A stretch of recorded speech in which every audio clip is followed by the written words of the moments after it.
Good evening, Westeros. We are here with another episode of After the Fyre. We're back after that entirely too long month wait. Oh, was it too long? But we are back with Season 2, Episode 1, Nymeria Star. And so just before we kick into like what happened in the episode, because the jutes were fruity. The fruits were juicy. The drama was high. The betrayal was real. Everything kicked off in this premiere. But before we start doing that, we'll just go around and say who we are, who we play in the show. So I am Susie. You should know who I am. You're on my channel. If you don't, follow me, please. No, but I play little lady Nymeria Greenmont, who is not the youngest member of the Greenmont family anymore. There's 2 babies that got in no way. Yes, Matt, the jutes were fruity. But next up we have directly below me to my left, Tom. Hi, Tom. How's it going? How are you doing? Oh, yeah, not bad. Pretty good. I'm here to, I'm excited to dissect and chat about what happened, because as you said, there were many juicy fruits there that I just can't wait to get my teeth into. I myself play Alfred Wild / Alfred Flowers, who is in Tyrosh at the moment, currently in the army of Lord Bittersteel, and he's, well, I won't go into too much detail, but that's who I play in the game. Yeah. And to his right we have the lovely Jason.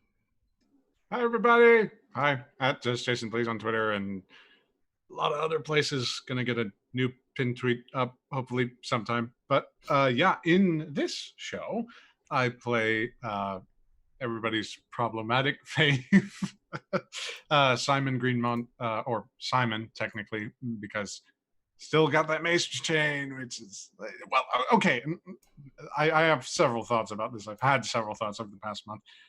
Which now I can finally delve into, along with some of the most bonkers bullshit pulled by some of our players, one of whom is here, because apparently Ironwood territory was a more appealing option than Greenmont territory. We'll get there. We will get to that in just a moment.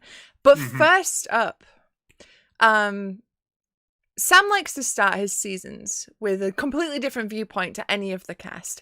A little snapshot of what is happening elsewhere in Westeros, sort of establish us and establish like a little time skip and let you know what's going on outside of the immediate family. So in season 1, we saw Lord Lucas dying, basically, and being like real gross and stinky, and Red Rob wanting to do a puke because his leg was all like...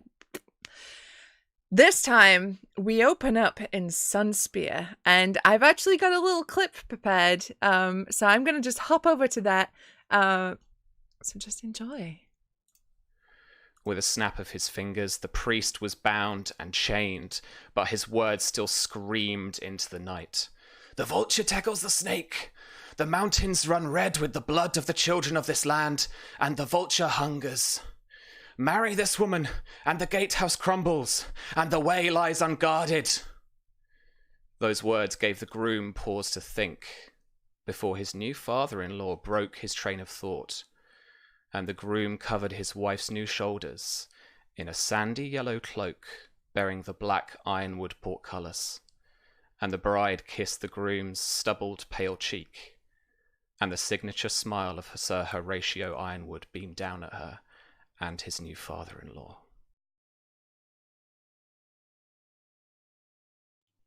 And we are back.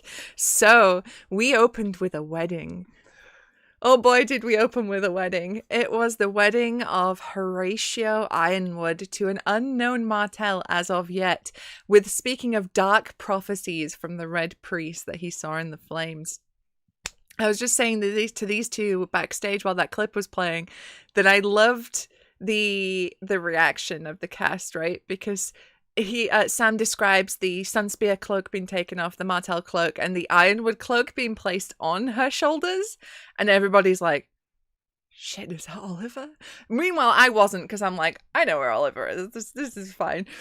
But I could see definitely Tom's face was like, wait. Virginia's face is like, Jason's off having a heart attack. Charlie's got that stoic, this is fine face. Yeah. And then it's revealed when she kisses his pale cheek that it's Horatio, and everybody's just like, shit. Oh God, yeah. Just that cavalcade of emotions that happens. Well, it's one of those moments where you just realize, because no one likes Horatio. Horatio's a dick. Mm-hmm. And you just know that one of the biggest dicks in Westeros has now got a powerful house behind him. Mm-hmm. And we know that one of the main objectives for Oliver was to inherit Ironwood, Mm-hmm. you know, from his family his parents who just won't die. They're like, I don't know what's in the water, but they just won't die. He's been waiting a long time. And you just know it's just massive foreshadowing, in my opinion. It's something bad is coming, and it's coming. Yeah. I mean, because prophecy's a tricky one, right? Because prophecies, they don't come true, but when they do, it's because it's been planted in somebody's head that this is a prophecy and it must happen. So a lot of times in these stories, without thinking about it, the people have made the prophecy work themselves. Because exactly. they think about it too much. But if this happens, so it's got he sees in the flames, he sees two warriors fighting with spears, both poison tipped, right? That's obviously Oliver and Horatio. Does Oliver use poison? No, but I could imagine that he might do if it came Horatio. For Horatio. Yeah. If it came down to it, if it was those two and it was literally a battle to the death, I think Oliver might do it. Yeah, maybe. Let's just say I agreed with that. Although, do you not think that it could be because Horatio isn't the head of House Martell yet, is he? No. Not yet. Father's still kicking around. So... Well, Horatio won't ever be head of House Martell, no. But he would be Ironwood. Yeah. But it's tricky now because Oliver is back from his exile, so I don't know whether Oliver is back being the heir. Law-wise, probably yes. Oliver is back being the heir. I mean, he was never out of the because he was exiled, but he wasn't disavowed. That's true. Whatever the word is, I think it's that or something like that. Disowned. Disowned from the family. So even though he was exiled, he would still inherit, and thus inheriting, he can get rid of the exile and come back home. If the Lord immediately didn't say, well, Horatio, you're my, so I still think Sir Oliver is in, the head, but let's be honest, just because you're next in line to a seat doesn't mean you get it. The person with the biggest army is the one that's going to get it. And with Horatio getting chummy with the Martells, a massively influential family in Dawn, very powerful. It's looking quite for Oliver. Yeah, well, I mean, Horatio has now established himself with the ruling family of Dawn, who kneel to the Targaryens, right? So Horatio is getting all this power behind him. So I'm under no illusion at all that once Horatio finds out that Oliver is back at Ironwood, he's going to go, I'm going home with a big army. Yeah, fuck off, brother. He's going to turn up with a huge army at his back. It's gonna get nasty. Unless he turns up with no one and he tries to be sneaky about it. I'm not entirely sure that's Horatio's style.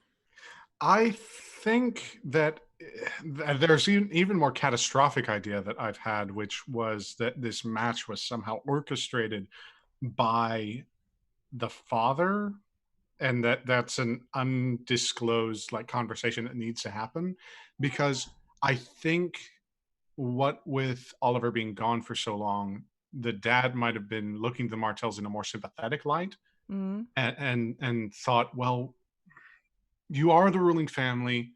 This is one of my sons, the last son that, unless Oliver comes back, he's going to be in line. and he's just done like this very, very bad thing by, butchering his brother at a tourney. Look, I'm not the best matchmaker in the universe, but do you mind maybe handing us a princess, like in exchange for like the house? Because holy shit, we're in a bad place right now. Like as much as I cringe or sort of like feel bad about saying it like that, it really is that sense of the Martells have always been the family that solves problems through marriage. So for even their most stalwart and staunch opposition to finally have this moment of weakness where it's like, okay, Horatio, just go and marry a Martell. We have no other options. I'm very interested to see who exactly okayed that, because I would think that the father would be like, no, I'm keeping you on a fucking leash. But it would make sense for the Martells to orchestrate that, because the Ironwoods are consistently a problem. They're these ancient kings. They still use the title the Blood Royal, right? They still have that title. They still regard themselves as true kings of Dawn. So having the Martells being like, oh yeah, we'll just have one. We'll have an Ironwood. He can marry one of ours. We've got him under the thumb. Bam, jobs are good. And we've united Dawn again. Like I can see how that happened. It's not a huge shock to me that Horatio did marry a Martell. It's just the fact that it actually did happen, and that motherfucker was supposed to go to the wall. But we saw that he was buddy-buddy with Myron Martell anyway, so we knew he wasn't going. He wasn't going to go. No, he wasn't going to the wall. No. So, yeah, it looks like Oliver's going to have to make sure he kills his brother. Yeah, so, the Scorpions fighting. And then to carry on the prophecy, the Scorpions fight, one of them dies. Then the Vulture sweeps in. The Vulture, driven mad with hunger, swoops in and takes the other Scorpion. And I'm like, Sam? Which makes it interesting. Because as you said, prophecies in Game of Thrones, they don't they kind of come true, but they don't. The most one that comes to mind is obviously Melisandre's prophecy of the Three Kings dying. I mean, the Three Kings do die, and she kind of takes that as, oh, well, this worked. That's the prophecy. Whereas it's pretty much, well, there were three kings and it was war, and none of them were really liked. She kills one of them. All gonna, well, yeah. It's a bit, so that's kind of like prophecy in Game of Thrones. They kind of sell it for reality, and like you said, they kind of warp what's happened to say, look, it actually came true. Whether Sam is going into that much detail, but what that could potentially mean is Uncle Blackmont waits for Oliver and Horatio to batter the living crap out of each other when they're weakened and just start strolling in to finish the job. That is my take of it, but it could mean something completely different. The Vulture could be someone else, because the Vulture is like a... well, yeah, that's it, yeah. Just picks the dead, like it's a scavenger bird, right? So it could be anyone. It could be House Greenmont that does that. Just walks in and goes, thank you very much. We'll take that. Yeah, I mean, the Vulture is not only the Vulture King, but like the Blackmont sigil. So what if Oliver goes, captures Blackmont, or kills Blackmont in retribution because Oliver fucking hates Blackmont, and Blackmont's son comes and gets his revenge? The Vulture swoops in, and Blackmont's under a load of shit right now, so there's probably likely that they're gonna suffer at their household, so they might be, desperate. They might be willing to do something like that. So, like, these... Only Sam knows. Charlie says, I think Nymeria is the Vulture. I think her Blackmont side will come in and she will sweep up what is left. I mean, the Blackmont house words are what other men might leave. So while these two brothers are too busy fighting over the house, killing each other, whoop, I'll just take that house. Thank you. Next stop, throne. Queen of Dawn. Love it. Love it. Right, Like a I'm going to be jam. completely 100% honest with you guys. Yeah. My pie in the sky, crazy long-term goal for Mary that I've actually told Sam is Queen of Dawn. Yeah, I thought it'd be something like that. Myria doesn't think small. No. Like, my big ambition for little Myria is to end up on that throne. Yeah. Yeah. I mean, it's probably never going to happen. She's probably going to die horrifically. I mean, it's not impossible because Sam has said that we can change history. Yeah. We can change what happens. We're not, but it's not like it's going to be easy because all these amazing. So, for example, I could try and kill Lord Bittersteel and take Blackfyre from him. It's possible. I can do whatever the hell I want. But the thing is, because he's such an important character, he's going to have destiny points that he can spend. So if I went up behind him, tried to stab him, I'm sure Sam will use one of his destiny points, which he's probably got about 5 million of, to say, well, he doesn't die. Yeah. And then, it's one of those. It is technically possible, but it's not going to be easy, and you're going to have to be really smart. Well, and say, for example, that Sam doesn't burn the destiny points to keep Bittersteel alive, and Alfred snipes him, takes up Blackfyre, then what? Is Bittersteel's army going to follow him? Well, no. That's it. He gets executed, basically. It's definitely, you got to think things through. Although anything is possible, there are consequences to everything. Yeah. 9,000,000%. You gotta be smart about it, or don't be, because there's some people in Game of Thrones who aren't smart about things, and they do often end up dead. Yeah.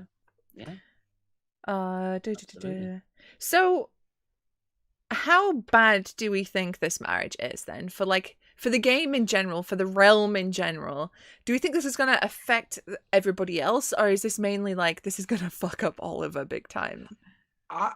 I don't foresee really many consequences outside of the Ironwood house, which kind of, I know that sounds like it should be something like sea changing, like if Horatio triumphs over Oliver, if Oliver triumphs over Horatio, or if they both just end up fucking dead. Like that's a major house in Dorne, bordering the Reach without a clear heir. So suddenly there's this, again, for their own sort of thing, trying to figure out the line of succession. But if I'm not mistaken, they actually have a younger brother, or Nope.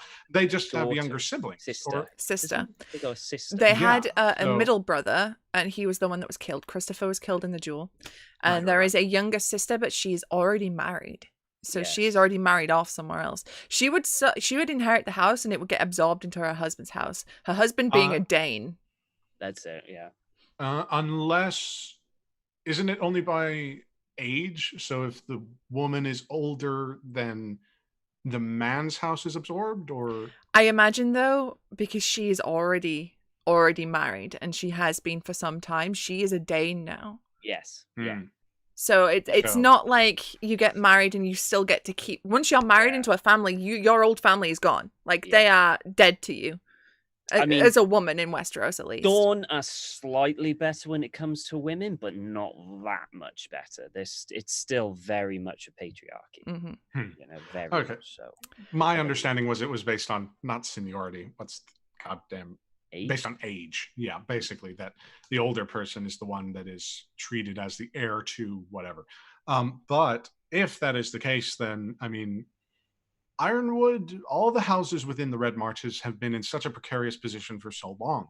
And that's because they've been unsupported for so long. Like they've been left to their own devices. If they were traitors, even worse, not only have you been left to your own devices, but you've been virtually abandoned by any potential allies and chastised and punished by your superiors. So it's like, well, now we're just chomping at the bit, trying to figure out a way to survive. What the hell are we supposed to do? In comes Horatio with this solution with the Martell house and all these other sort of trappings that could potentially have reverberating ramifications. I think immediately Oliver needs to figure out, okay, are you going to step in and are you going to try and claim your own house? Because if you are, you realize what that means. Like you're going to have to kill your brother, or you're going to have to contest his ability to lead the house while he's got a Martell wife. And if you don't contest it, what do? Do you return to exile? Are you, looking for something else? Because let me tell you, Horatio doesn't seem the type to welcome with open arms, back into the fold the prodigal son. So with this whole just minutia, it's sort of like the Greenmonts, where there are a lot of interpersonal moments of high stakes that don't feel as whose consequences are not immediately felt. That's the phrasing. That it just echoes out, and as soon as it comes back, it's like, oh no. And then you get blown away. Yeah, I would agree. In the immediate short term, not a huge problem. It's because that's like way down in Sunspear. Let's look down there. Overall, huge problem, because if Oliver does decide to go for his house and that causes like a Clash of Kids Dawn edition and they fight, that's going to be two of the major houses in Dawn at war with each other. Both have strong support from other Dornish houses. You basically have a Dornish civil war at that point. Which point, Dawn is now destabilized, made worse by Peake and his fuckboys in the mountains trying to come down and fight the other Dornish. That is a huge problem for the crown, for the Targaryens, because they have an entire kingdom now that's at war with itself, with one of the other 7 kingdoms trying to also get in on that war in their own little section. That is a big, big problem. Yeah, I'd say like in the immediate future, it's more of an Oliver problem. Mm-hmm. This is his story. This is his problem with Horatio. And in the immediate future, like you said, if Horatio beats over Oliver, the only consequence to the rest of the Greenmont family is obviously Oliver dies, because there is no way in hell Oliver is going into exile. He is there now, and he's not going, and he will die before he leaves that thing. Mm-hmm. So in that, and as you said though, I think whoever takes Ironwood now, it's going to have a knock-on effect. Because remember, Oliver, he's a huge Blackfyre supporter. He's staunch against the Targaryens, whereas the Martells obviously a bit pretty buddy-buddy with the Targaryens. So in the Targaryen point of view, they would want Horatio on the throne, not on the throne, as Lord of Ironwood. But obviously, a lot of Reachers and like Peake and the ones with more bracket would want Oliver on, taking over Iron. So there's already, I think, no matter what happens, it's just this boiling pot, and it's just simmering, and it's just getting hotter and hotter and hotter until it just blows. Yeah. I think it's a matter of time before the whole thing just explodes, and the whole border between Dawn and the Reach just explodes in just fighting, and then it'll obviously spread, and then maybe the Targaryens go, right, hang on a minute. Yeah. It's time to bring the forces down to reget, and they get their forces and bring down, because the Targaryens have stayed out of a lot of it. They don't need to. They're in King's Landing. They're like little houses playing fuck them. It's beneath them at the moment. Yeah. I mean, if Oliver does get his house, that's also a huge problem for the crown, because Oliver wants every single Martell dead. He wants that house destroyed. He wants Sunspear to be fucking dust. So if he gets his house and he gets any sort of weight behind him. Oh, yeah. That's some bad news. But it's so interesting that both of you, and indeed a lot of the conversations that surround this, are phrased in such a way that you don't want Dorne to be in civil war. You don't want the Reach to be jumping in on this, when in all point of actual fact, that scenario for your characters would be ideal for the Tyroshi, Blackfyre camp to sweep in.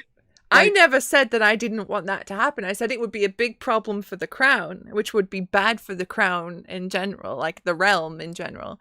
I am all for Dornish civil war and then Dornish independence under House Ironwood. Like, I am for it. I am like, do we think that's Blood gonna Royals, happen? let's go. Fuck you, Martells. Eat shit. House Ironwood, the true kings of Dawn. See, Alfred's different. Alfred is a Reacher. He does not like Dawn. That is true. He doesn't like Dawn one bit. Well, he's not hate, but he's wary of Dawn, because all his life, Dornish raiders have come into his land and attacked, and he's grew up with this resentment, this built-in hatred of the Dornish, because well, Reacher and Dawn, they've always been enemies. It's the way, and it's just the way what happens when you Mhm. when you grow up with Reach. And he didn't have a Dornish mother to help him ease in or anything like that. He's just had pure Reacher. He's pure Reacher blood in him. So he wouldn't give a crap really if some Dornish people just like died left, right, and center. He wouldn't care really. So, like, from my perspective as Nymeria, because I don't think I've ever really talked about this before, like, Nymeria is so pro-Dawn because the biggest figures in her life were her mother, who died. She never really knew her mother, so her mum's, like, this godlike figure in her head because she's got this, like, romanticized image of what her mother was like, and all about, you know, how her mother grew up and her house and stuff. And then Oliver, who's basically her god's father, her dad, who raised her, basically, told her stories of Dawn and how it works. He taught her Dornish songs, Dornish dancing. So even though she grew up in the Reach, her siblings are Reachers. She's technically a Reacher. She feels more Dornish. She feels much more kinship to her Dornish heritage than she does her Reacher heritage. So that's why Nymeria is so like, Dawn, yeah! This like is great! And obviously, for a woman, a young woman, Dawn a young woman with appealing. ambition too, because let's face it, Nymeria at House Greenmont has no prospects. She's the 5th child of a traitor house, a traitor branded by the crown, a ward which is shitty in itself. Dawn would look really good to her in a place where bastards and stuff like that it's fine, where women can inherit, where women have a little bit more power than they're doing. So there's a girl with ambition and wanting to be something more than some lord's little wife. Dawn looks real fucking good for Nymeria. But, okay, so we went off on a real big tangent there. But in summary, we're all very scared of this marriage that happened. Yeah. I didn't hear Highgarden mentioned in that whole prophecy thing, so I'm fine. Fucking typical Simon. Jesus. Anyway, next up was Nymeria and Oliver in the Red Mountains. So this is kind of sneaky and a little bit behind the scenes here, right? After we did our Monday session, which nobody really still knows the details of. Over a month, and Still waiting. Still don't know what happened at Vulture's Roost. It became clear that Nymeria and Oliver and Daemon Storm were free of the keep and were allowed to leave somehow, by bargain, by violence. Ooh, who knows? I know, but I can't tell you. Yes, you can. You can totally tell I can't! Nobody's watching. You can totally just share with us. A little bit behind the scenes. We were talking about where we would like to be. The scene we would like to do at the start of season 2. And Don was like, oh, I'd like to kind of do traveling so we can like talk and stuff, you know, as we're traveling and catch the characters up on the things that's been happening. And we can do a little bit of, you know, a little bit of emotional stuff in there because Myria's missed a lot. You know, Oliver's missed a lot. Let's do a catch up. And it was me. It was me that said, what if?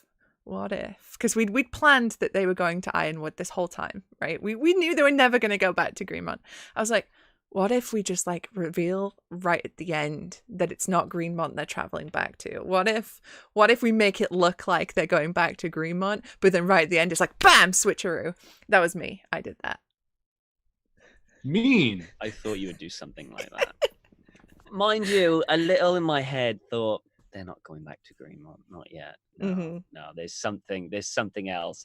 It didn't seem like it was just right. Okay, let's head back to Greenmont. Okay, let's go. No, there was something deeper there. So I was waiting for the twist or the turn or something. Charlie says she knew we weren't going to Greenmont when we went at Greenmont. Yeah. Because I mean, yeah, it's been like like a month time skip or something. It does not take a month to get from Vulture's Roost to Greenmont. It doesn't take a month to get from Vulture's Roost to Ironwood either. You were slow.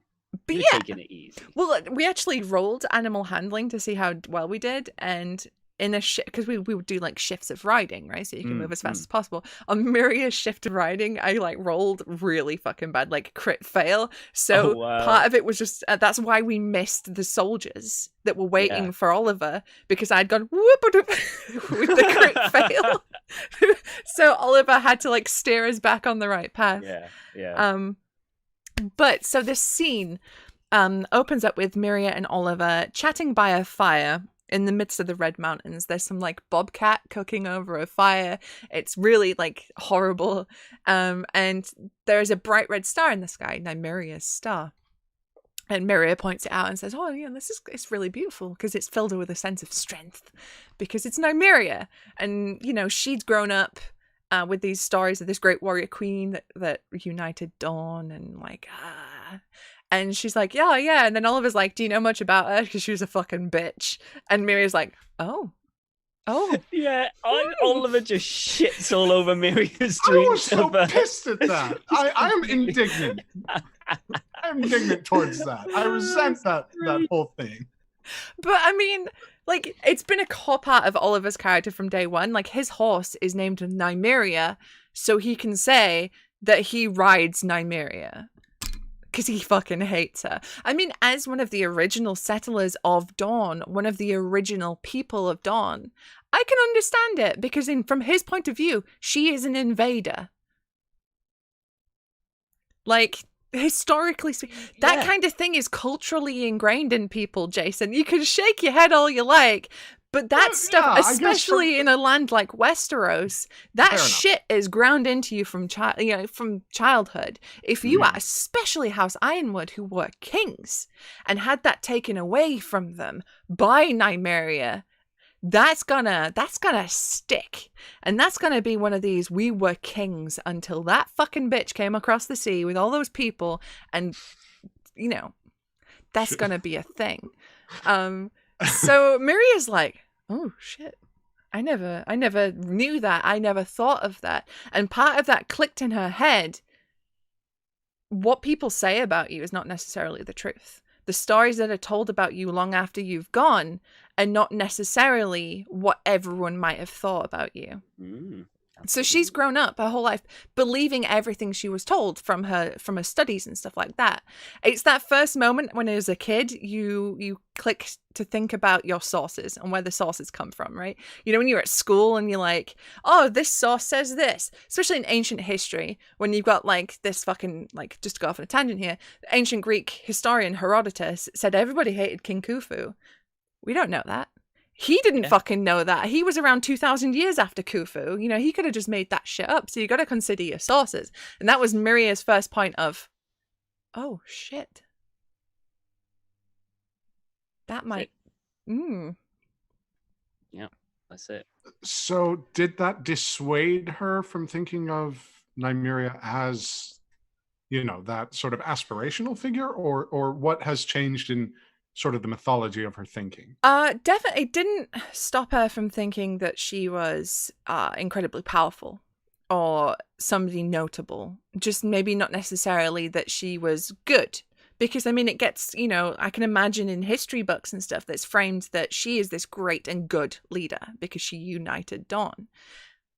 Because that's the history is written by the victor, right? So she wrote, the people in her courts would write her great victories and her great feats of uniting people. So Nymeria still thinks like what she did was incredible and impressive, but maybe necessarily that some people were hurt by it, or that someone she loves very much doesn't regard her in that light. So it wasn't necessarily a knockdown of how Nymeria is in her head, just more of a like, oh, there's other things to think about in the world, other viewpoints to consider. That's what it was. Yeah. Because I mean, she knowing herself, she can do something and hurt somebody else. What she does will not necessarily be received well by other people too. Hence, going to Ironwood instead of going home. You know, she has her reasons for that, but that is obviously going to hurt Lady Marcia when she figures out that, or finds out that they're in Ironwood and didn't come straight home, especially since Marcia has been like, "Bring my daughter home, bring her home." So essentially there, Oliver has disobeyed an order of her lady in the house. So he did, He essentially is doing what he wants to do, not what the lady of the house, who's technically in charge of the house at this present moment, commanded him to do, which is not very knightly. Not even that, right? He swore. that He he did. would do it. He would bring her back. Yeah, Mhm. bring you back. So he's well, I mean, he didn't say it straight away. I mean, technically, he could still bring you back. It's just taking a Yeah, bit longer. he's just not taken a breaking detour that. to bring me back. Yeah. Yeah, in the but, complete opposite direction. Yeah, but like, yeah. as long it's he's putting you in danger though. She's putting you in a bit of danger. See, there's something. This is part of the discussion on the Monday. I can't. No, there's something in my mind, right? There's something in my mind that's going, why did Oliver want to bring Nymeria to Ironwood? What use could she be there? Now, he later on, this is later on, but in this part, he does it because he wants to protect you. Okay, that's the reason for his thing. He wants to protect you, which there is some logic to it. If you were to go back to House Greenmont, it is possible that Marcia would be not oath-bound, but housebound to give you back as a ward, because technically, or at least back to, where are you? Summer Hall, yeah. Summer Hall, because that is technically where you should be. Well, not only that, she's a traitor, right? So she needs to be handed over. Well, for she's trial. handed over to kind of like, I mean, I think it wouldn't be too hard to basically say, look, it was Blackmont, he did it all. I was just kind of like, I had no choice in the matter. He's a man. I'm just a young woman. What was I supposed to do? I reckon they'll think, yeah, sure, okay, whatever. You're back to being a ward. Come on. What a surprise. It might be, easy for the Targaryens to show mercy if you just explain the situation. But what a novel concept. Yeah. But essentially, Nymeria would go back to what she was, a ward waited to be married off. And Miria's like, well, I want more than that from my life. She's she's young. She's got a whole life. This, she's had quite a lot of discovery recently. She's seen the other side. Daira, yeah. Daira. This is a woman who is free. She could do what she wants, and in a sense, I think Nymeria kind of looks up to her. Like she can do whatever she wants. She can go around. I want that with myself. So I can understand that. I'm just thinking there's some other reason why he wants you there. Not just for your own safety, but there's something else. I don't know what yet, but I think there's something else. Well, I mean, if we engage the tinfoil, he's bringing his daughter home. Well, yes. I mean, that's 100% fact now, isn't it? I think we've said it so often that it's fact. Like prophecy, we've willed it into being. Yeah, absolutely. So yeah, that I think partly as well is that Ironwood is not a place they would think to look for Nymeria as well. So he's thought she's going to be out of the way for a second till we can take a breath and think about what to do. Because Oliver is dead set on going and getting Blackbont and putting, arresting him as it were and making him stand trial to clear Nymeria's name. That's what he wants to do. He wants to clear Nymeria's name. We'll see how that goes. But the rest of that scene, so we're having this nice chat. Oliver's like, sorry about your dad. And she's like, oh, fuck yeah, my dad's dead, and starts crying. And he's like, stop crying, have some food. Also, stop crying, tell me a story. And she tells him about a very good prank that she did. Yeah. Then they're interrupted by the sound of feet and panicked running as Daemon Storm flies into the camp, does a really sick, cool roll, pops up. She's like, get behind me, Nymeria. And a fucking big ass Shadowcat is right there. I'm like, hey, Sam, thanks for that imagery, man. Because Daemon's all like, oh, I stumbled across this cave and there's a Shadowcat and her fresh cubs in it. Yeah. Oh no, she's gonna kill me. Which is very akin to, I mean, obviously, and then we have like a little short fight where Oliver just, with one hit, kills the Shadowcat. Boom. Doesn't even fucking blink. Kills it. Bloods and gore spatters everywhere, and Oliver laughs. Which is like... I'm starting to feel like this perfect Westerosi boyfriend image might be a little inaccurate. I can see the sort of gallows humor in it, as Nymeria's just kind of stood there bewildered and then a bit of gore on her, and I imagine her face was like as it happened, which would be funny. Well, I mean, this is like this cat's nothing to Oliver. It's an animal. It's fucking nothing. Like with the cubs, it's he's nothing. like It's he's just like an animal. No metaphor, absolutely none. I sense no foreshadowing. Not in Oliver's mind at that moment, anyway. Fair enough. And yeah, Charlie. Charlie brings up a good point that Oliver doesn't believe in signs or symbols. He doesn't believe in that. He doesn't believe in the gods. He doesn't believe in prophecy. He doesn't believe in anything like that. So this is just a Shadowcat to him.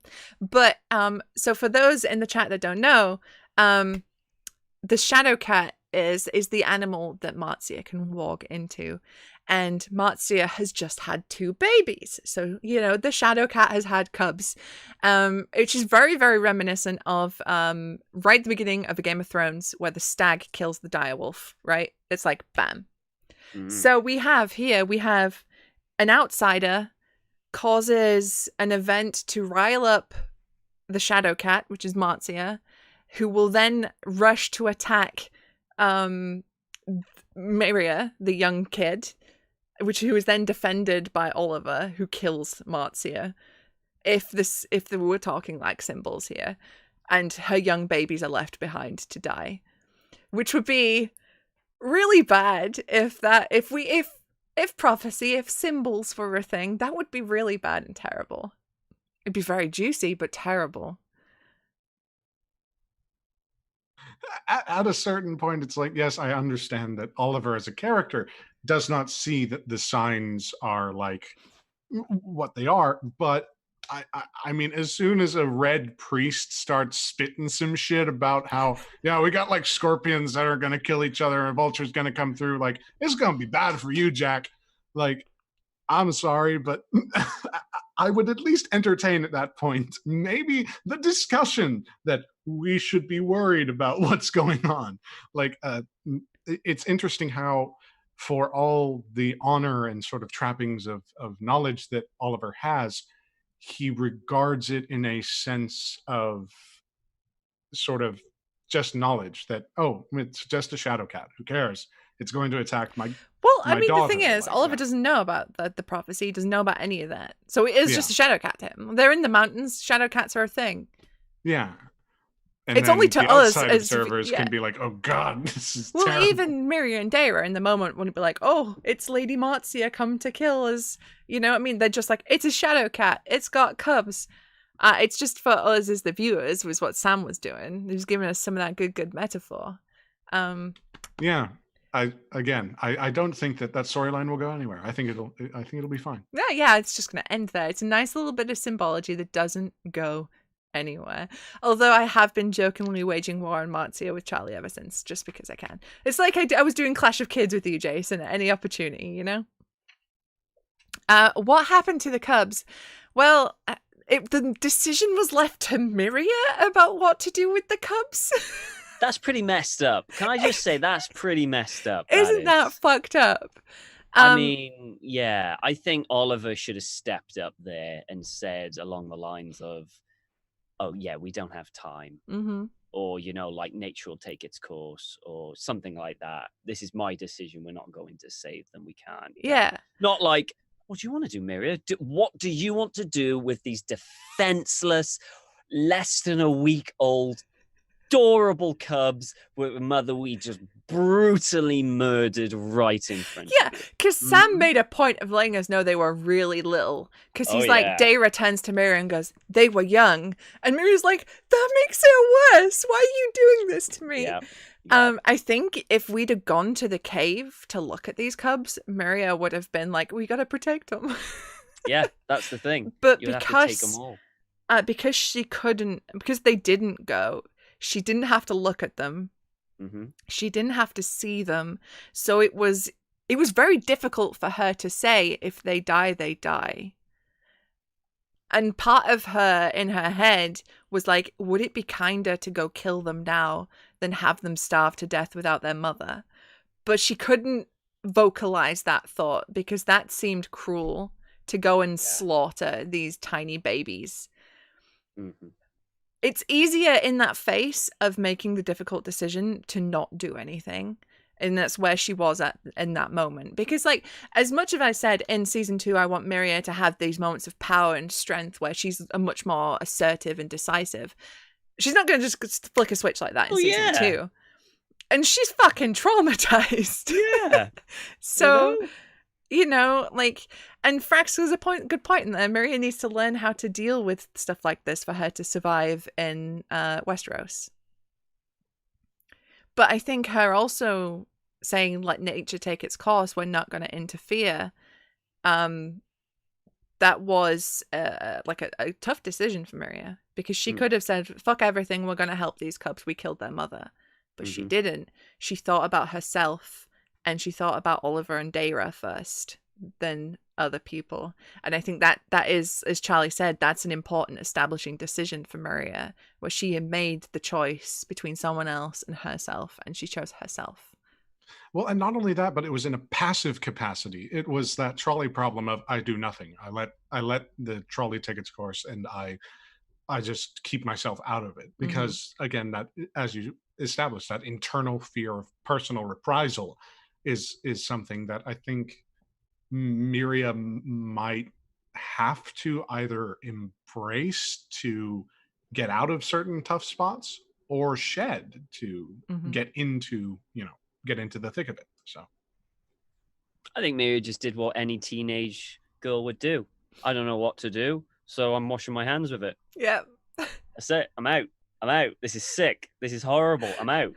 I didn't have anything to do with this. I'm clean. No. I genuinely just think it was just a young woman just going, no, I don't want to make this decision. No. Yeah, there's definitely that to it as well, as in, like, why are you putting this on me? I'm a fucking kid, you dicks. This is awful. But I feel like we did see a good Daemon was very,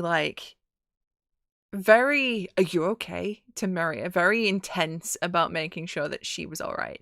Like, she didn't when she arrived at the camp, she didn't stand shoulder to shoulder with Oliver to fight the Shadowcat. She jumped straight in front of Nymeria to defend her. So I'm like, yeah, Daemon. You got your older sister. But yes, Daemon was submissive to Nymeria too. Like, so we're still at a stage where we're figuring out Daemon and Nymeria, how those two work together. But there was a moment there as if Daemon was a subordinate to Nymeria, as if Nymeria was the lady in control, which I'm sure that will always be in perpetuity, and there will be no opportunities for enemies to somehow influence this relationship. I fucking spent a destiny point on it. Don't even put that out there. Anyway, so after we symbolically killed Marcia, we'll move on to the next scene, which actually is Marcia, because Sam is a motherfucker like that. And it was, to start with, it was Alfred's memorial service. Tom, what was it like being at your own funeral? I'd be lying if I didn't say that was one of the first things I thought. I thought, hang on, this is weird. This is so strange. I mean, looking at it like from the outside, I mean, it's hard to. When that was going on, all I could think about was how are they going to react when he comes home. That is all my mind was going for. How are they going to react when he comes home? How's this going to happen? How's that? And that was where my mind mainly was, because of everything that was happening. It was kind of like, well, this is pointless because I'm still alive. But it was nice to see. It was nice to see that he actually had some people attend. Actually, like fucking lords and stuff attend. He's a fucking low knight. The best he would imagine is just maybe his mother and a few friends there, and he's in there and he goes to the Seven. It's, but he had an actual proper, and with the sword. So Sam was quite surprised that Alfred doesn't take the sword with him. The sword that Marcia gave to him at her wedding to be her protector. And I've never pictured Alfred with that sword, because to him it's kind of too precious to actually use. So it's probably in his room, all on the mantelpiece, and so, you know, because he gets dirty and stuff, and he doesn't actually want to use it. It's more of a symbolic thing rather than something that he could use. I imagine it's like the wrong kind of weapon for him too, right? Because it's a yeah. long sword. It's a long sword. He with him, the way I use him, he uses he uses a longbow and either a short sword or a dagger. Mm-hmm. So a long sword, again, for him, it's too cumbersome. He likes to be quick. Mm-hmm. He likes to jump over things and stuff. It's a bit too cumbersome. So I turned it into something more symbolic. He holds it very close to his heart. It's something. It's like above his bed, you know. And there are a few things that he, you know, that are to it, but you know, and I was quite surprised that Marcia was willing to, I think it was sell or something with the sword and give it to his mother. They were gonna add the sword to the armory, like they do with the other like lords. Yeah, and which should have been a big fucking red flag to anybody else, to be honest, because like the other lords that die in House Greenmont, like we take their swords and we put them in the armory, nice and decorative. I don't know if we do that even with the devoted at Greenmont. Like we just put like their name on the wall, right? So it's the lords whose swords we keep. So that should have been like, ba-ding! And then she was going to give the money, the amount of money that sword was worth to Alfred's mother. Yes.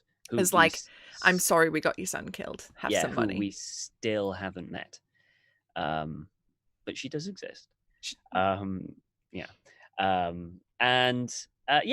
was and it was quite good. It was quite nice, you know, the fact that I like the fact that Marcia just couldn't say much. She was just too freaking stressed out, which makes perfect sense for her. And she's always been I've always felt that Marcia in public has always played down her relationship with Alfred. I think she feels that she can completely and totally trust Alfred more than most people, maybe anyone. But she always plays that down because I think, you know, because we've played around with the idea that there's rumors that maybe Alfred and they were closer. And in her mind, as it's one of the things, her reputation, I think publicly, she's constantly making sure that this is professional. This is Alfred. You know, he's my bodyguard, whatever. So even in a public place, even if she wanted to blurt her eyes out or just whatever, she didn't allow herself to do that. And it was actually Mara that was a bit more choked up, which I was quite surprised with. Marcia asked Mara to instead deliver the speech, and Mara you know, they didn't actually role play out the speech, but she said it was actually kind of short and brief because Mara she was thinking of the brother she's lost. A brother she didn't know she had until like a few weeks ago, but now he's gone. She will never know him, and that emotion was getting to her as she was speaking to the assembled lords.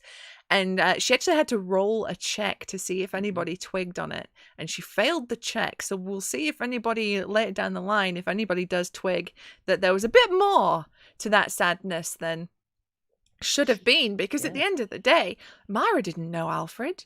There is no reason for Mara to be upset that he's dead. She had no personal relationship to him. He was just somebody that worked at the house. Probably, I think he got knighted. Oh, no. Did he get knighted before she left or after? Yeah, he did. He got knighted 2 years ago after the Blackfyre Rebellion. That's right. But even then, she probably wouldn't have had much to do with him. Why would a lone knight have anything to do with the Lordland's daughter? So that was a thing. But then straight after that, the service is given, and it's a beautiful service. It's forget-me-nots on the table with the sword. It was lovely. It was a lovely service. Then Marcia retires to her chambers briefly to attend to her two children. All right, baby devil theory time, because Bryn is all wailing and kicking up a fuss because he wants his dinner, which, you know, that's what babies do. Waylon, the second baby, is all like really quiet and stoic, which is weird for a baby. But no, it's not. Sam did say that even though Waylon is much smaller than his brother, that the Lady Crane, who is currently being like nursed to Marcia and the babies, she's not worried about his weight or his size at the minute. She's just a small, quiet baby because he's possessed. and she's been feeding him baby goats. Yep, blood of baby goats. I see. It's how the demon baby is sustained. Okay. I for one. No, I I'll say think, this, right? I think it's an right? elaborate bamboozle. I think that Sam's like, Waylon's quiet and he's little, but it's really Bryn the one you got to look out for. Yeah. Oh, of course. Any screaming baby like I think that what it is going to be is a clash of personalities between the two, that they will be the inverse of each other throughout their life. That's broad generalizations because we're completely discounting the fact that, hey, Marcia might be a good mother and like balance them out and figure it out. But I mean, the fact that it was such a shock to receive two sons, it really drives home this potential point of like, okay, we've got this now.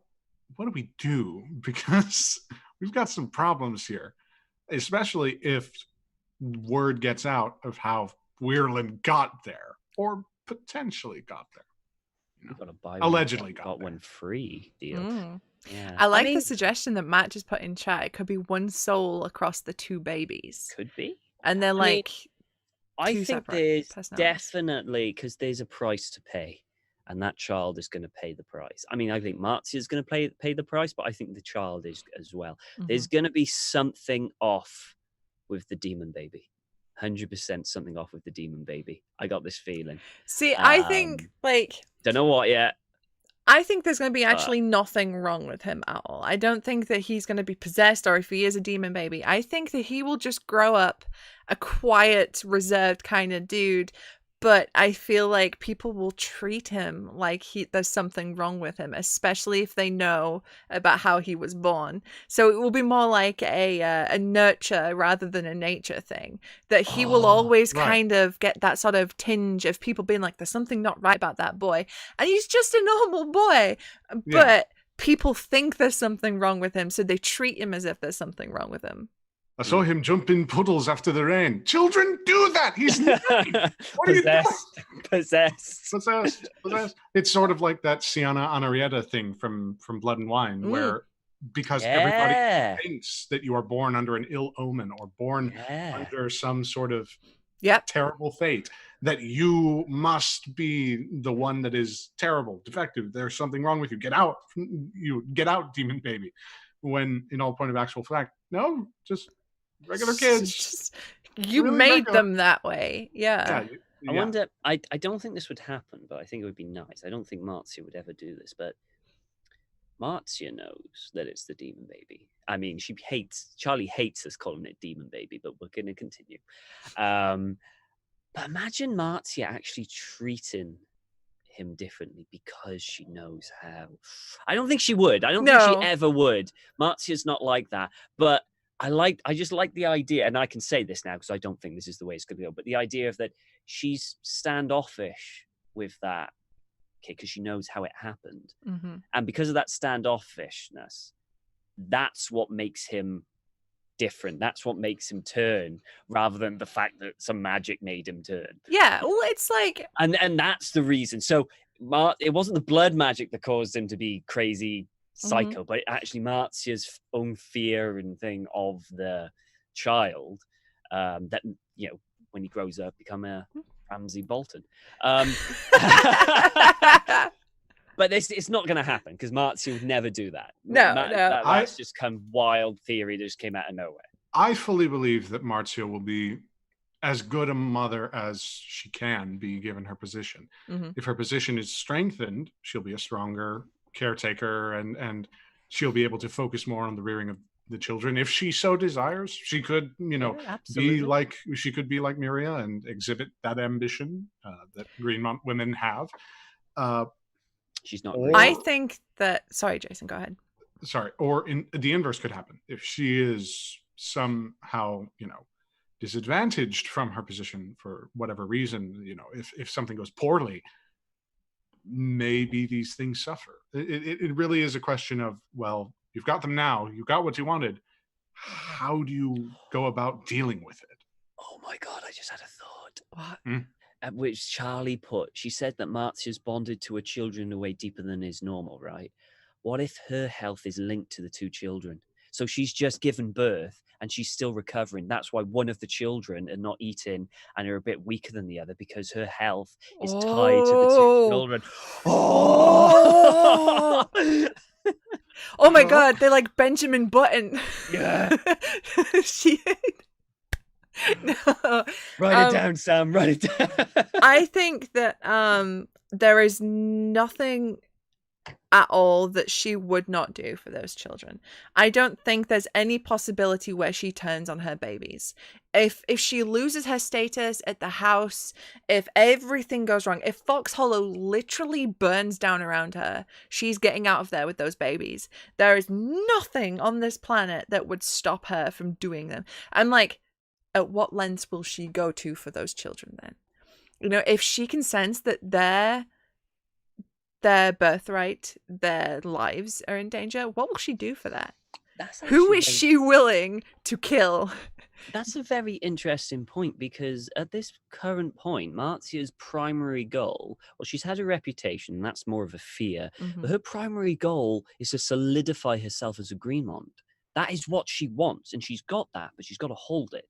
And that's what she's been trying to keep. But what if that changes? What if that conflicts with the children? Yeah. Well, I don't know how. This is just a wild thing. But what would she choose? I mean, I think she chooses the babies. I think she'll choose the baby. I mean, it's Marcia, and when you have a child, things we have to remember, like, priorities. dedication is like her fucking thing. Yeah. Like, yeah. That woman is stacked on dedication points. Yeah. There, like, she's if she's in on you, on your house, she's in. Yeah. She's not going to betray you. All the way. So, come on, March Simon ship. Let's go. Let's set sail. You are see how that goes. Only person in the world that ships that, I'm telling you. Even then, it's like, no, this Marcia really deserves someone better. It's just like, yeah, as Charlie said in chat, she has 5 will with 2 bonus points in dedication. She is devout. As devout as Simon is smart. So she's not going anywhere. Like, those babies are gonna live, they're gonna grow up, and they're gonna have House Greenmont, and she's gonna make sure of that no matter what it takes. I'm pretty sure. So just watch out, everybody. Just make sure you're got someone to watch your back at all times. No, I'm kidding. I'm kidding, Charlie. Or am I? So after we have the baby interlude, court then begins at Fox Hollow. And so begins a sequence of events that were hilarious and also incredibly painful to behold, as Peak, Tarly, Oakhart, and a couple of other of the lords there were petitioning Marcia for them to use her army to sortie into the Red Mountains. And like Sam said, it was it wasn't really like, can we use your army? It's, we're going to use your army. We're just asking out of formality. Give us your army. And to start off with, Marcia is play of the game. Like, if this was Overwatch, it would be play of the game, and it would flash up Marcia and cut to the scene of her saying, "My lords, what up? It's me, your girl. I've got 2 fresh babs. Do you want to be godparents?" And she fucking nails the role. I can't believe she nailed it. Like, got these, what was it, 2 or 3? 3?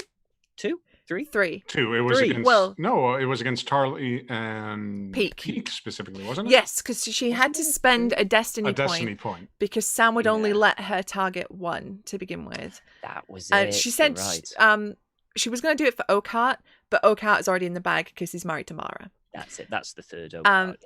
So she does, it's the Shield of Reputation, which is the first time we've used it in this campaign.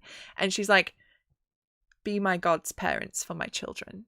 And Tarly is immediately like, oh yes, my lady, I'd love to be god's parent to Brynden and Wieland, or whatever he says the name is. He fucks up the name. Yeah. But calling the baby Brynden. Brilliant. Brilliant. Love it. Oh, big panic. Big bad moment. And I think Peak Peak begrudgingly is like, all right. I mean, he didn't care. Let's be honest. Pete Whatever. didn't care. He wasn't there. He was there to talk about getting the army. So he was like, yeah, okay, whatever. Now let's get on to what I'm here for. Exactly what he does. He's like, yep, so sure. bad. All right. Next thing on the agenda, army. You in? Like, it was so painful. Like, I don't think we've seen somebody other than maybe like Oliver, Alfred, or Simon, like the men of the house, fail so spectacularly in persuasion. Like, Peak is the head of one of like what would have been one of the biggest houses, and he just can't fucking talk at all. Well, No. He's never met Greenmont women before, has he? I reckon every woman he's talked to, they've immediately just given in, or, you know, like, let him lead the room, or, you know, I reckon he's one of these people that is just loud enough that he's the one who shouts louder than everyone else in the room, and that's how he gains it. He's not smart in persuasion. He doesn't inspire, charisma or anything. He's just loud enough. Well, I mean, if you go by his characterization in The Mystery Knight, which is the last story in Night of the Seven Kingdoms, I think it's like the last Duncan Egg story that's been released, Gorman Peak is in that. And he is a quiet, miserable bastard who has like no social skills. But he gets his way because he's influential. Like he has military strength, but also he will just fucking threaten you. He just outright threatens to kill Duncan if he doesn't fuck off. Like, he's like, I will have you killed. Just fucking leave, you idiot. However, little tidbit from that particular story, his friend calls him Gormy. So now forever, Gorman Peak will be Uncle Gormy because he's much less scary that way. So yeah, Uncle Gormy stands forth, makes his case. Give me your army. I'm going into the Red Mountains. We're going to go kill these Dornishmen. And Mara's like, Alistair pushes to be part of this sortie. And he pushes that he would like to lead some men himself. Because, you know, I'm good at fighting. You've seen me in the yard. I can do it. and we've got the Greenmont forces, right, Mara? Right. Meanwhile, Virginia's like this. Oh. V's face is pain. She's like, stop talking, fucking, just please stop talking. Then Mara steps up and she's like, all right, motherfuckers, this is how it's gonna go down. You're gonna give some forces to my husband, God help him, and I'm going to go with him. And then she says, you all know that House Oakhart doesn't have an heir, so I have to go with him to fuck him a lot to make sure we get an heir, because I'm not leaving this house without one. So let me go with you. just like the straight up fact, like laying it out there that the only reason I'm here is to have a kid. Can I at least just go with my stupid husband so that I can make sure this house gets a stupid kid? Like, please, like, for the love of God. He hasn't done his one fucking job yet, so I've got to come with you before he dies being a fucking idiot in the mountains. All right? Like, seriously, I am amazed. For one, that Mara is still like, okay, I just have to have this guy's kid. If I have this guy's kid, then I can go.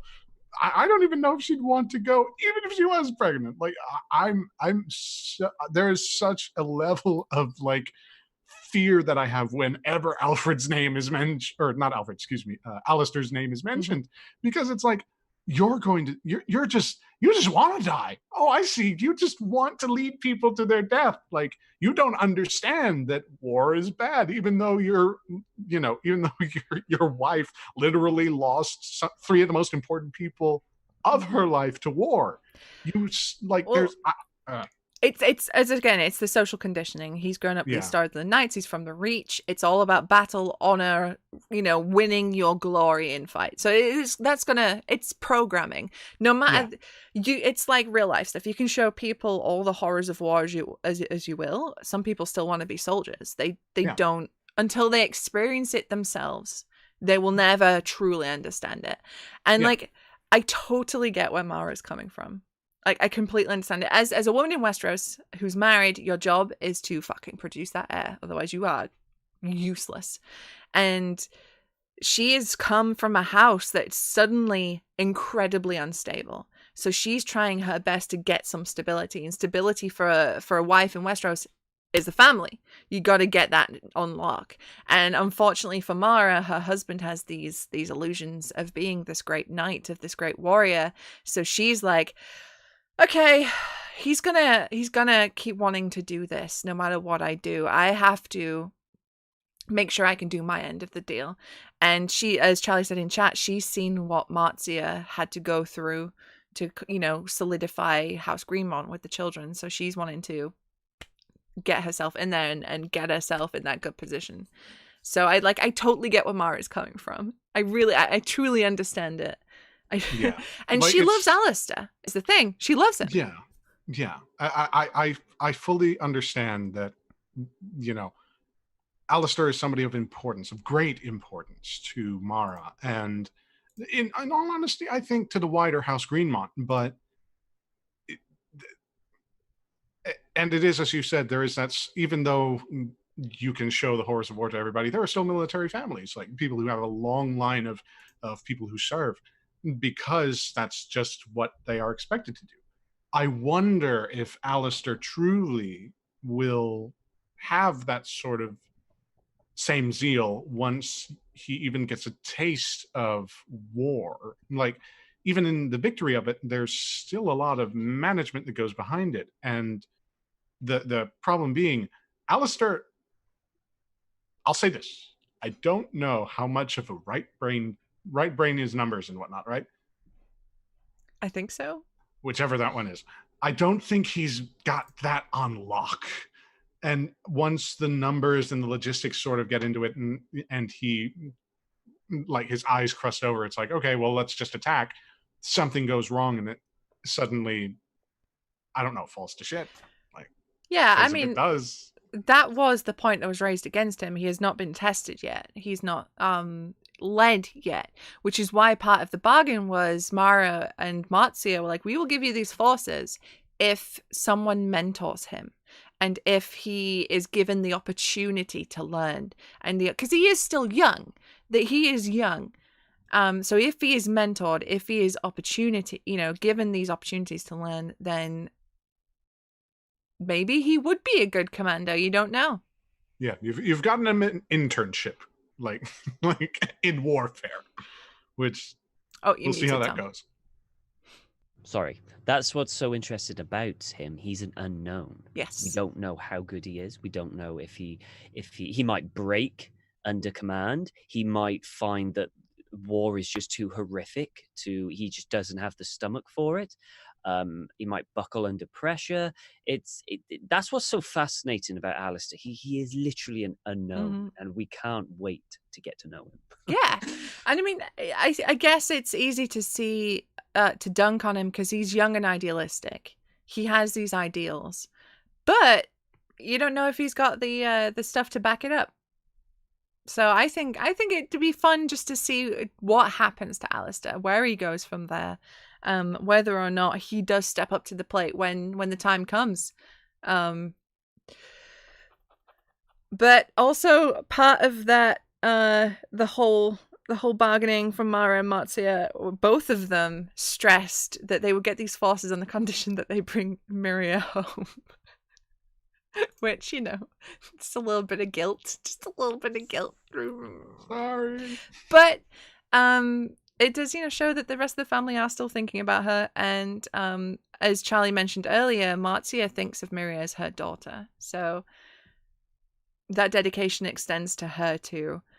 I do like the idea that Peake and these other lords that back to the Blackfyres are now searching for a traitor in the mountains to bring her home and not to bring her in for arrest. That's probably not going to play well either in terms of optics. Honestly, I reckon they just use that as an excuse to go kill some Dawn. Oh, yeah, for sure. They don't care. Yeah. what else happened? Oh, so Peake got his ass handed to him though with those intrigues, because it was quite a complex intrigue. It involved a few people. Lord Peake was in there, and he was like destroyed early, but because of Gorman Peake being the man he is, he took 2 points of frustration, which meant that every point he tried to make, he had to lose 2 dice, which were the 2 dice he was rolling. So Sam was like, great, I'm rolling 2 and keeping none. And he has he tries to make this big rant, but it's like incoherent and points just move into each other. He's basically just, give me a fucking army. Just give me the fucking army. And he's frustrated and terrible, and he's not making coherent points. But I think that was good, because the Greenmont women are a force to be fucking reckoned with. Singular Greenmont women are a force to be reckoned with. 2 of them, when they both turn on you, you have no chance. And this was the women getting what they wanted in not like a traditional way that you would see in Westeros. Like usually they'd have to be like really sly about it, or like fuck their way into getting something. And this was them openly telling a lord what to do in front of everyone, which was a power play and a half. Oh yeah, absolutely. I mean, well, yeah, nothing more needs to be said. You don't met, yeah, like you said, one Greenmont woman is bad enough. When you got 2 of them, you're fucked. Yeah, basically. Good luck trying to get anything out of that. Yeah. And honorable mention from that intrigue scene was Tarly's hunting men comment at Alistair. Because I feel like it's probably a really just open secret about Alistair. I think everybody just fucking knows. Everybody knows. Anyway, so that was a real good sort of scene. And it ended with House Greenmont forces being lent to the Peake retinue, and them they're going to go out and some. Peake also did let slip in this intrigue that the host had captured, had taken control of the captives that they had found in the mountains. Yeah. Yes, that the Peake host had them, which is unconventional. If they were captured by Greenmont forces, Greenmont should have them. Yes. I'm surprised Babblebrook didn't raise more of a stink. If I'm honest, I thought Babblebrook, maybe he did, we just didn't see it, but I thought he'd be fuming at that. I know Oliver would have, I know Alfred would have. Yeah. So basically they just kept, the devoted brought home these captives, and Pete just went, thank you very much, we'll take those, thank you, okay, you can go now. Yeah. As Sam said, it was might makes right. Peake's like, I've got a big force, give me the captives. Yeah. So there was no one to tell him no, basically. And what's interesting is that Greenmont soldiers didn't react well to that. I think there's a lot of friction. I think there would be some discord there, yeah, They're for not sure. happy with that. Yeah. We will get back to Peake and those prisoners real soon, because, oh boy. But our next scene, we zoom over the sea to Tyrosh. And Alfred is in the camp. You are in, he's in like a regiment of archers.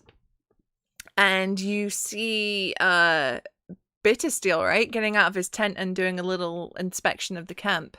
And he comes to inspect your unit. Indeed. Yeah.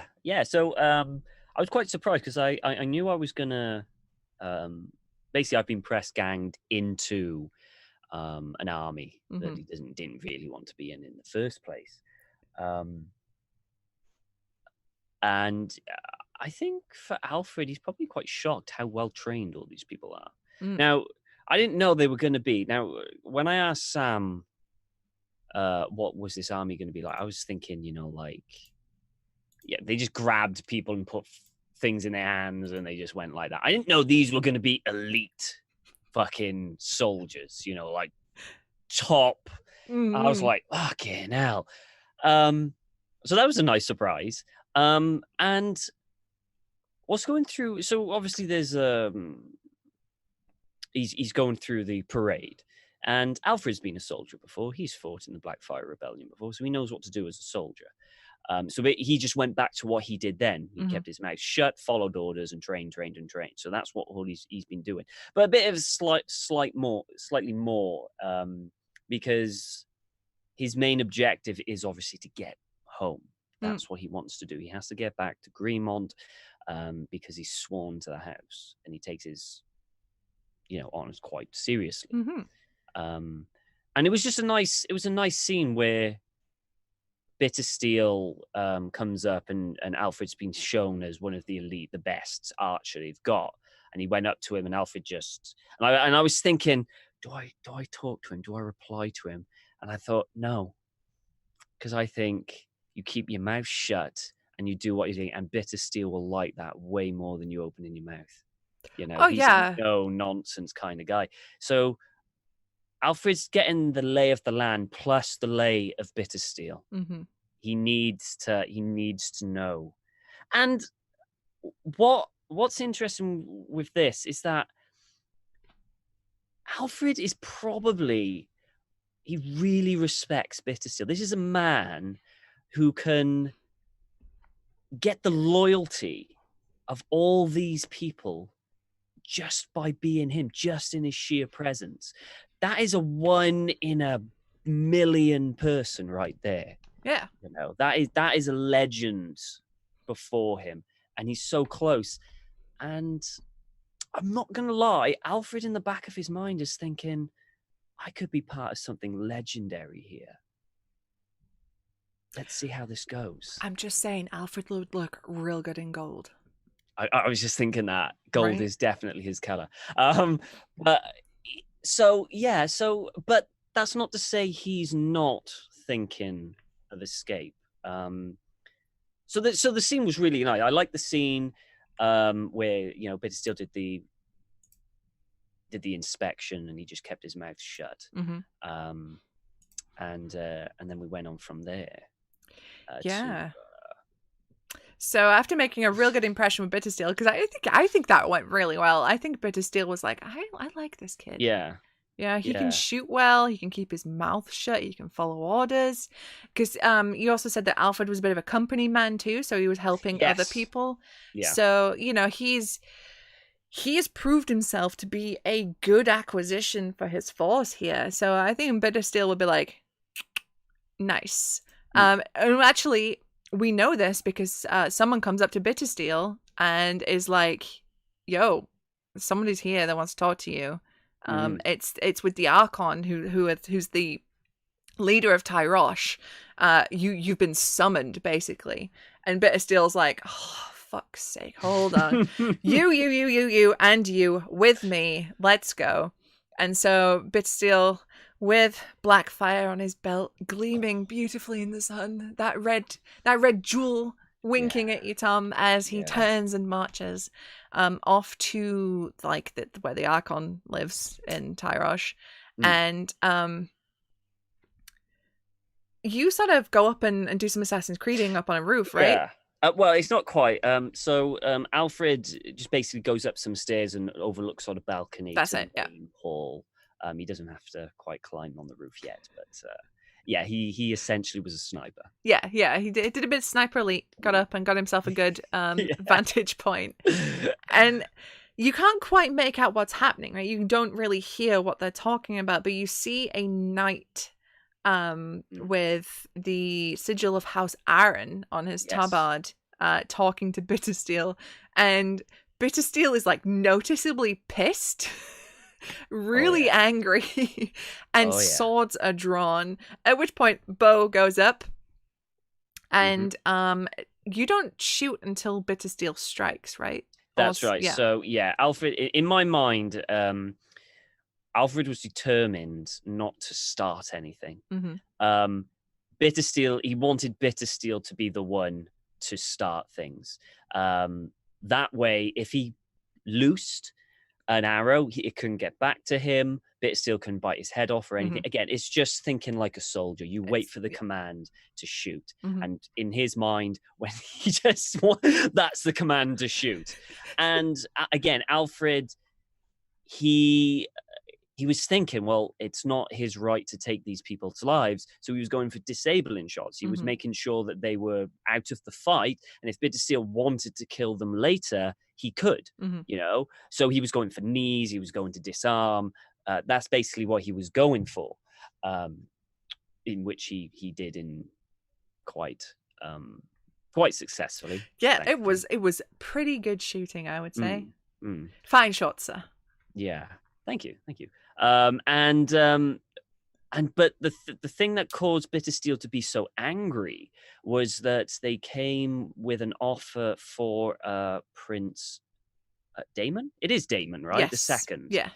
To marry. Who was it to marry? It was a Targaryen child, wasn't it? I can't remember. Was it a Targaryen? I think it was. Who was it to marry? I can't remember. Was it ever stated who it was? It was just an offer, right? No, it was an offer for one of the Tyroshi princes, I want to say. I cannot remember. I thought it was for I thought it was an offer for Daemon II, Electric Boogaloo. Could have been. Yeah, I thought it was that, so that, you know, basically get the Blackfyre on their side before anything happens and done. And obviously, Bittersteel's like, fuck no. You know, I'm not going to let him become a Targaryen. And that's what made him go so... Yeah, he went berserk. And so that was an offer for one of the Tyroshis trying to get leverage in this. I thought, right, maybe I didn't get up to Yeah, that bit in my rewatch. Yeah, I read it as Bittersteel was eliminating all Westerosi influence in the court of Tyrosh because that's his turf now. Oh, I thought, yeah, okay. We had confirmation that's what I was having because it was Sam. I thought it was for Prince Daemon. Yeah, I did too. That's why you went so fucking nuts. Yeah. Okay, so I can understand, again, why he went nuts, because this is where he's situated, and if you get Westerosi influence there, well, that's their safe harbor fucked, basically, isn't it? But at the same time, is an offer of marriage somehow more threatening than killing the messenger of the one who sits on the Iron Throne? Not only that, the Lord of the Vale of Arryn. I think so. Yeah, Bittersteel doesn't give a fuck because he is at war with them, and he has always been at war with them, so he doesn't give a shit.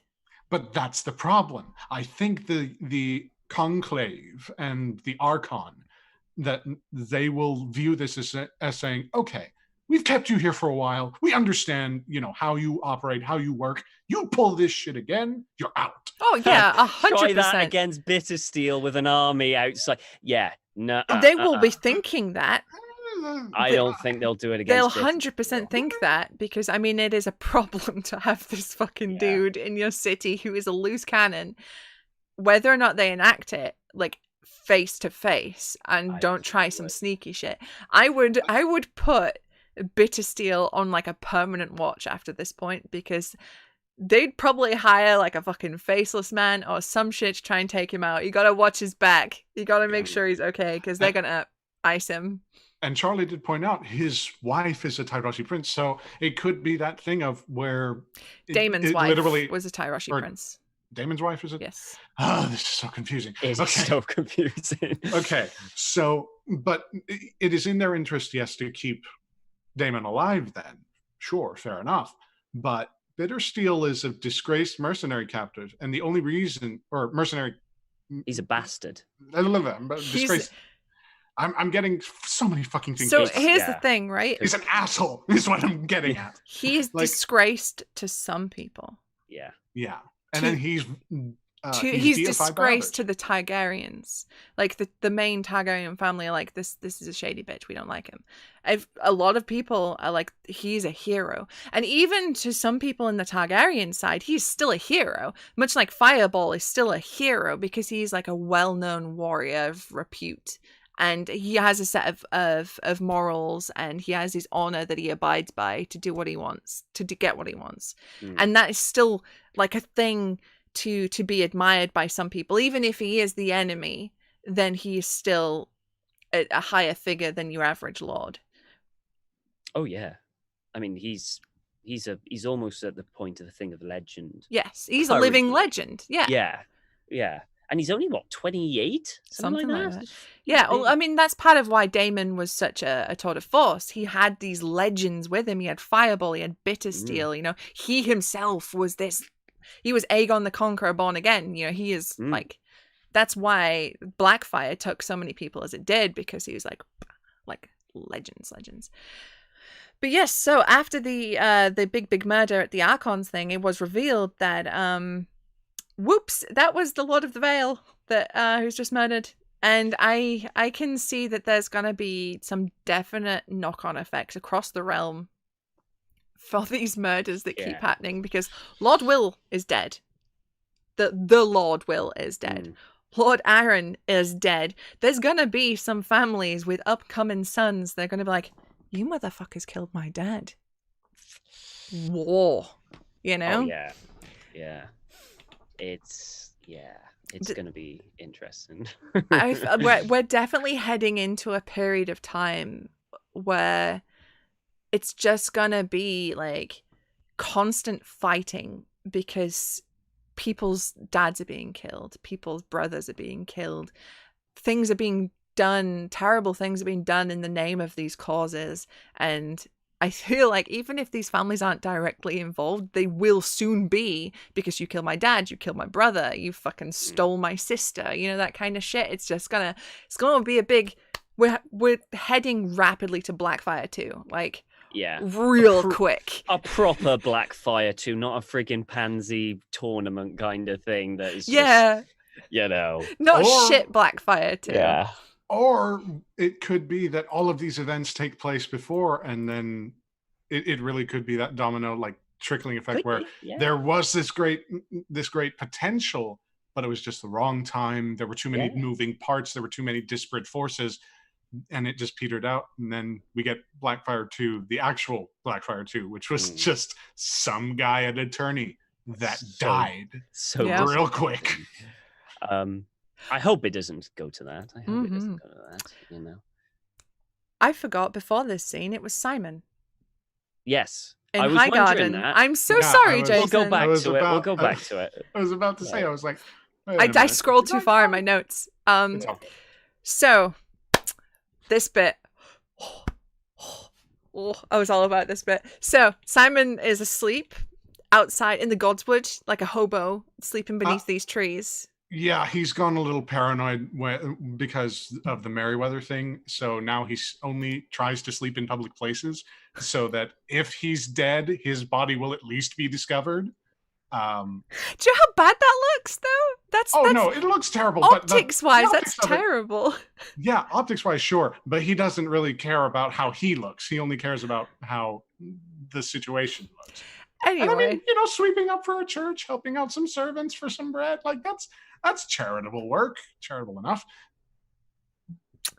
He is awoken by the point of a spear at his thigh, and some guards being like, move along, you fucking hobo, get out of here. You're making the place look untidy. They've got the metaphorical broom and they're sweeping him out of the Godswood. Go on, get, damn it. Go on, get.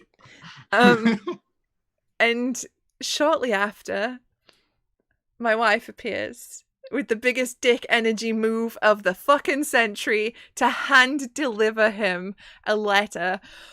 Oh! What a move. What a move.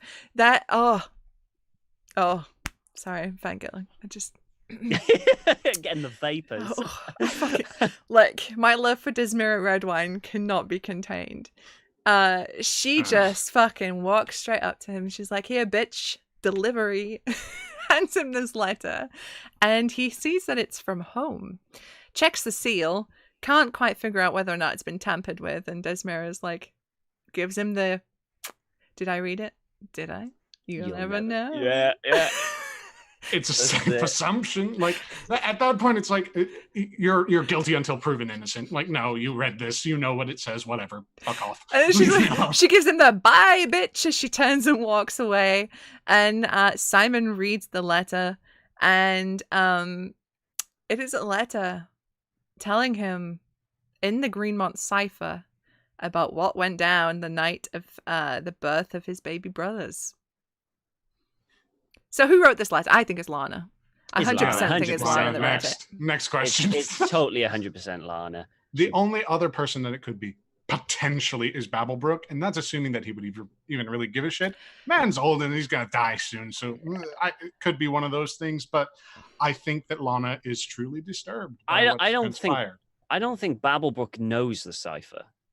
Yeah, I don't think he knows it. I don't think he knows it. It depends It's on how close Lana. Babblebrook isn't a Greenmont. He works. The thing is, right? Greenmont. The Babblebrook Lana thing is entirely us headcanoning. It's never been confirmed that Babblebrook and Lana have been fucking for 60 years, even though we know they have been. Like they fucking, you know, like. I love his 60 years of fucking. It's like the two people who find each other in their retirement home, and it's like, oh no, oh, it's you. Oh. Yeah, for sure. Like it's definitely. I don't even think it's a possibility. It's Babblebrook. I don't think he knows the cipher. I don't even think he knows what happened. I think Lana has not told a single soul because Lana is not dumb. Lana knows that a secret is only a secret so long as like 2 people know. The second more than 2 people know about a secret, it is no longer a secret. It's knowledge. Oh, what up, Varys? She, I think, is deeply disturbed with what happened, and the fact that she was like, "Please don't do this" to Marcia the night, and Marcia was like, "Fuck you, baby." Yeah, I think that they had been very, very close up until that moment. Marcia and Lana had been like each other's little rocks in this, like especially since Lucas died, they were so close. And then I feel like Lana could see it as a betrayal too, because absolutely, she went to her grandmother. You know, Marcia went to somebody else to help with the babies, and I feel like Lana took that really personally. And not only did she went to somebody else. She went to somebody else and they did something invoking the old gods. And Lana is like a spooky old fucker. Like she's probably very well aware of this shit.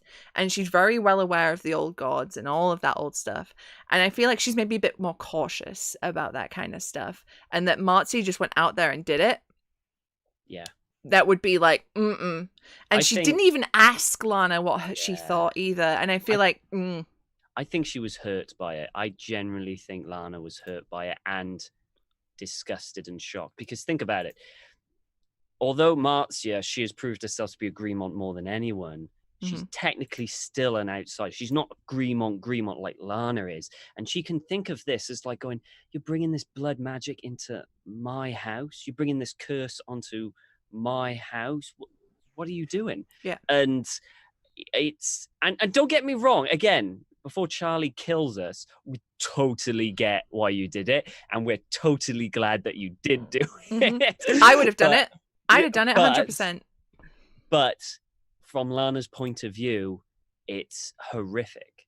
Absolutely horrific. I'm curious, in everyone's character's point of view, if they found out, what would their reaction be? So I actually, in my extended fucking many page little write through of what would Nymeria feel about certain things, which is extensive, as you can see from all these pages here, with lots of writing on them for like 8 pages. I actually asked that question: if Nymeria found out about this blood magic, how would she feel? And Nymeria is terrified of the Godswood. From a very young age, she has been scared to be in there. She believes that when she's in the Godswood, she hears those trees screaming. Whether or not she actually does or not, but they've got such a presence to her that she feels like a scream in her very core, and she hates it. She wants nothing to do with the Godswood. So she would be very, very disturbed and upset to find out about that blood magic. I mean, I feel like she would understand Marcia's motives. She would be like, you were doing everything you thought you could do for the house, and I love you for that. And like, you know, that you would do such a terrible thing for my brothers to maintain the house. That's amazing. That's beautiful. That's commendable. But holy fuck, no, is basically Nymeria. Yeah. I mean, Simon, you don't have to say what you did because it will come up in game if you don't want to. No, I mean, you saw his reaction. Like that literally, like, did you see the scene? I did. Because like that true collapse of his understanding of the situation really did affect him, because,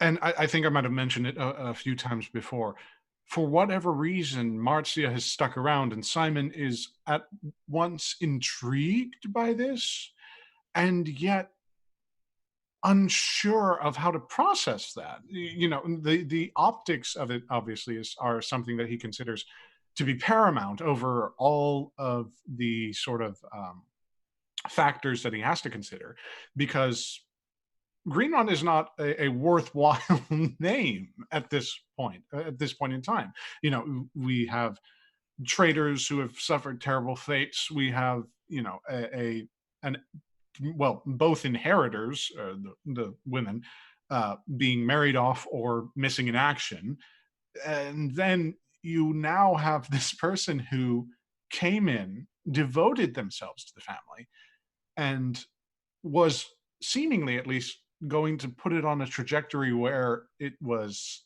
trending toward positive. Then he receives this letter, which he can't even verify the veracity of, because it was received from Dismera Redwine, who he views as someone who is untrustworthy, who proves herself to be untrustworthy in his mind because of his sort of intellectual trappings. And then he is asked to process this information of, oh, by the way, this person who you've been trying to help, she might have done some light blood magic. Just a little, like, just a little. Just a little blood magic at your ancestral home. Hope you don't mind, but really, why don't you come on back? Because with that additional plea of, look, just get to Fox Hollow, we can figure it out from there. That's that other sense of like, no, Dismera just wants me out of Highgarden. There's something that's wrong there.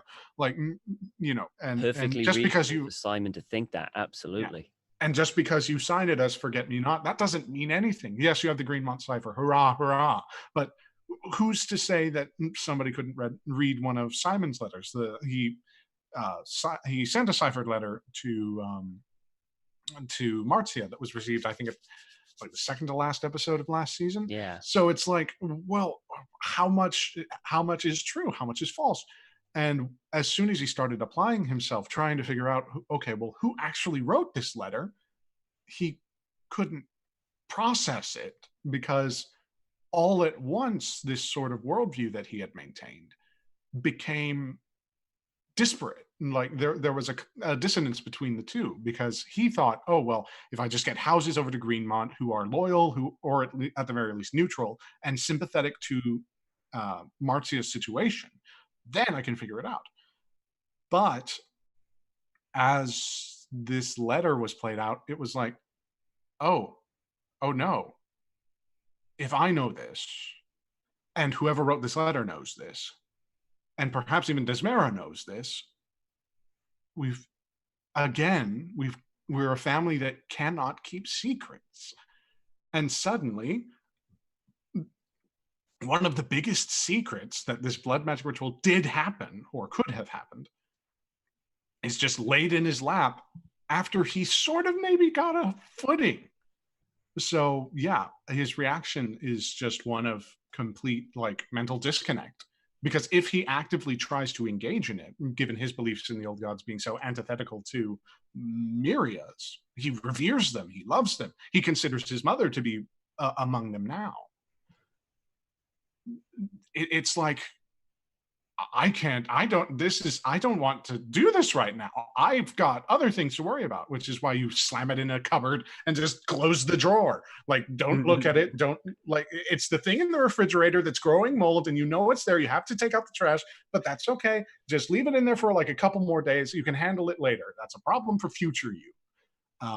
So yeah, the reaction, I think, if it's verified that yes, this did happen, and yes, Lana wrote the letter, or even if Dismera wrote the letter and she knows, that will just be a worsening spiral that I don't see Simon coming out of cleanly. So yeah. How would Alfred react? Well, Alfred worships the Seven. He's not an old god. He has nothing to do with the old gods.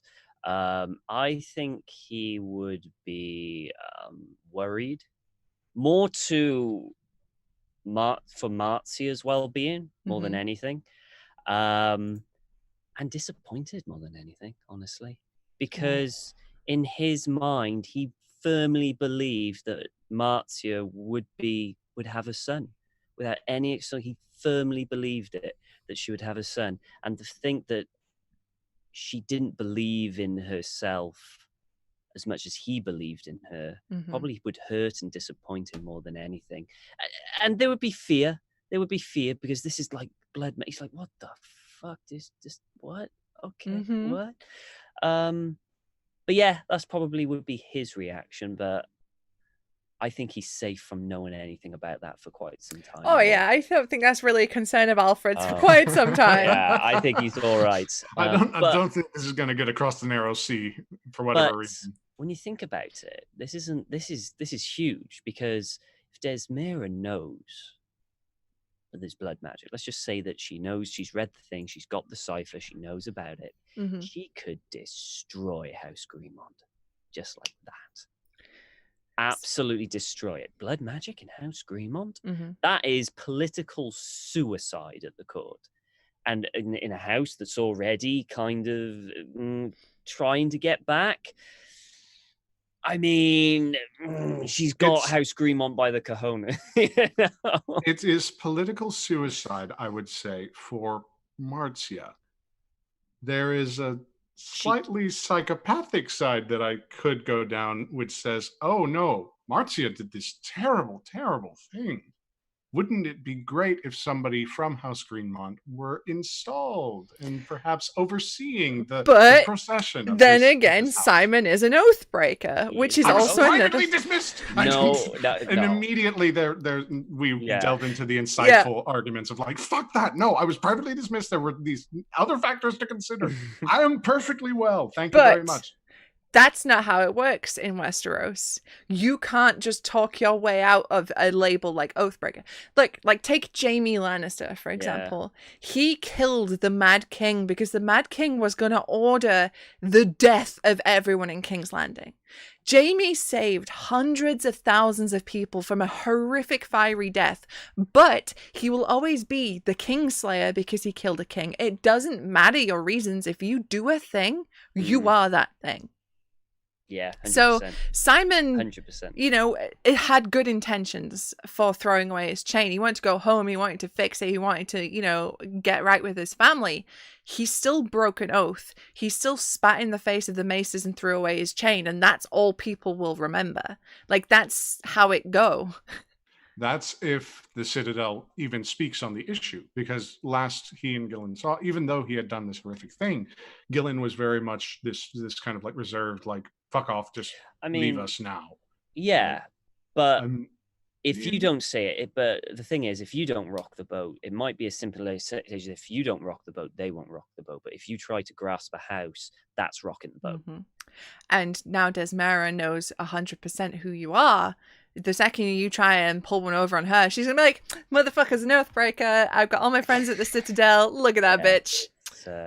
She is like, here's the thing, right? It doesn't matter if Desmira opened that letter. It's Schrodinger's letters at this point. She either opened it or she didn't. Either way, she wins, because she now either knows that that the houses are like turning on each other. So she knows that at least one member of the house has turned it on the regent of Greenmont, and that House Crane were involved. That's two houses you can fucking sink with one letter.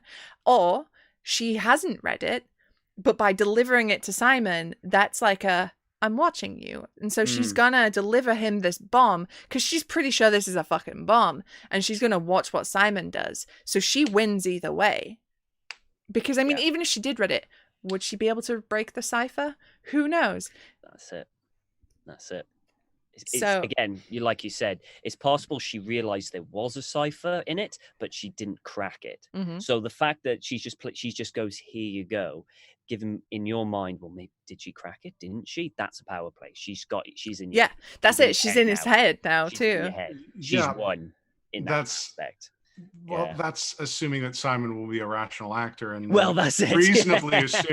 reasonably assume that he should be afraid of Desmira. But I think that he is so like, okay, you cannot shake the first impression that somebody gets to you. Mhm. If you hear from somebody that you're just some blackmailer who's just this terrible person, like, even though you can present all evidence to the contrary that you know how to play the game and whatnot, that's assuming that Simon won't just have a breaking point where it's like, oh, okay, you're going to say these things? Fine enough. I'm either going to run away or kill you. So we'll see how that goes. But I mean, right, okay, so right there is you just prove my point about no matter what your intentions were, people will call you this thing. So Dysmera fucked over by her dad, right? She's a bastard-born kid, and her dad completely fucked over her family. And she did everything in her power to get herself back to some sort of status, because she got shat on. Yeah. But all people talk about her is that she's this blackmailing, horrible bitch. So it's like, that's my point right there. And you're Yeah. It's different when it applies to other people. Uh-huh. Simon is a fucking terrible person, and I hate him so much. but like, worst comes to worst, I think, honestly. If all goes according to plan this coming session, I may be able to staunch the bleeding. I'll leave it at that. Oh. Okay, that's interesting. All right, That's like all a right. teaser for this That is Thursday. a- That is. Ooh. Ooh. All right, so we'll skip ahead after the scene again where Alfred does some very good sniping.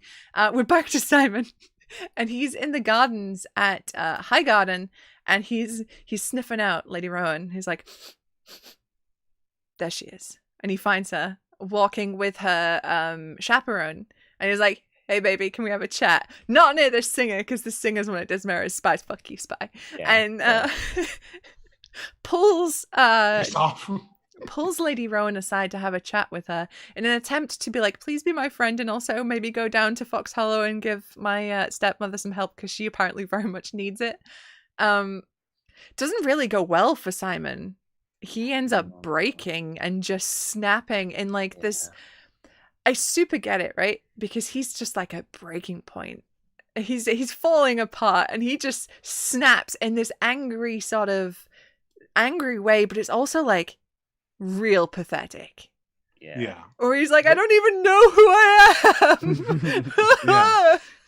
I think that yeah. It's very interesting to have that sort of breaking point, because Simon, I don't know why, but there's a part of me that thinks that he's got something deeper than just a little bit of a problem, because he has these sort of grievances, he has these sort of ideas, and as soon as they don't work out, it's like, okay, well, let's try the next thing, and then it doesn't work out again. And that these series of what he views as failures, whether or not they are, is irrelevant. Mhm. But because he interprets them as failures, it's like, fuck, there's got to be something. There's got to be some way that I can affect this. I know. I'll go to Lady Rowan and again, please be my friend, or at least, go to Fox Hollow. We've got some very nice things, like getting the Fox Hollow tourism board stepped up. And then it's like, well, who are you? And that's not a question he had considered. Like, why are you doing this? Because it leads into the questions that he doesn't want to answer at this point. Mhm. Because he doesn't have the processing power. Like, I don't even really think beyond the moment that he shared with Mara in the Godswood at Old Oak, that he's processed the fact that his dad, his brothers are dead, and that his house, or his house, because he technically doesn't have a house, which is an entirely different conversation, is not one that is of status or repute anymore.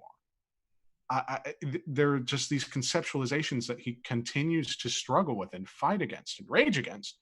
And the thing is, he's kept that internal for so long. Now it's like there's a semi-sympathetic ear on the other side.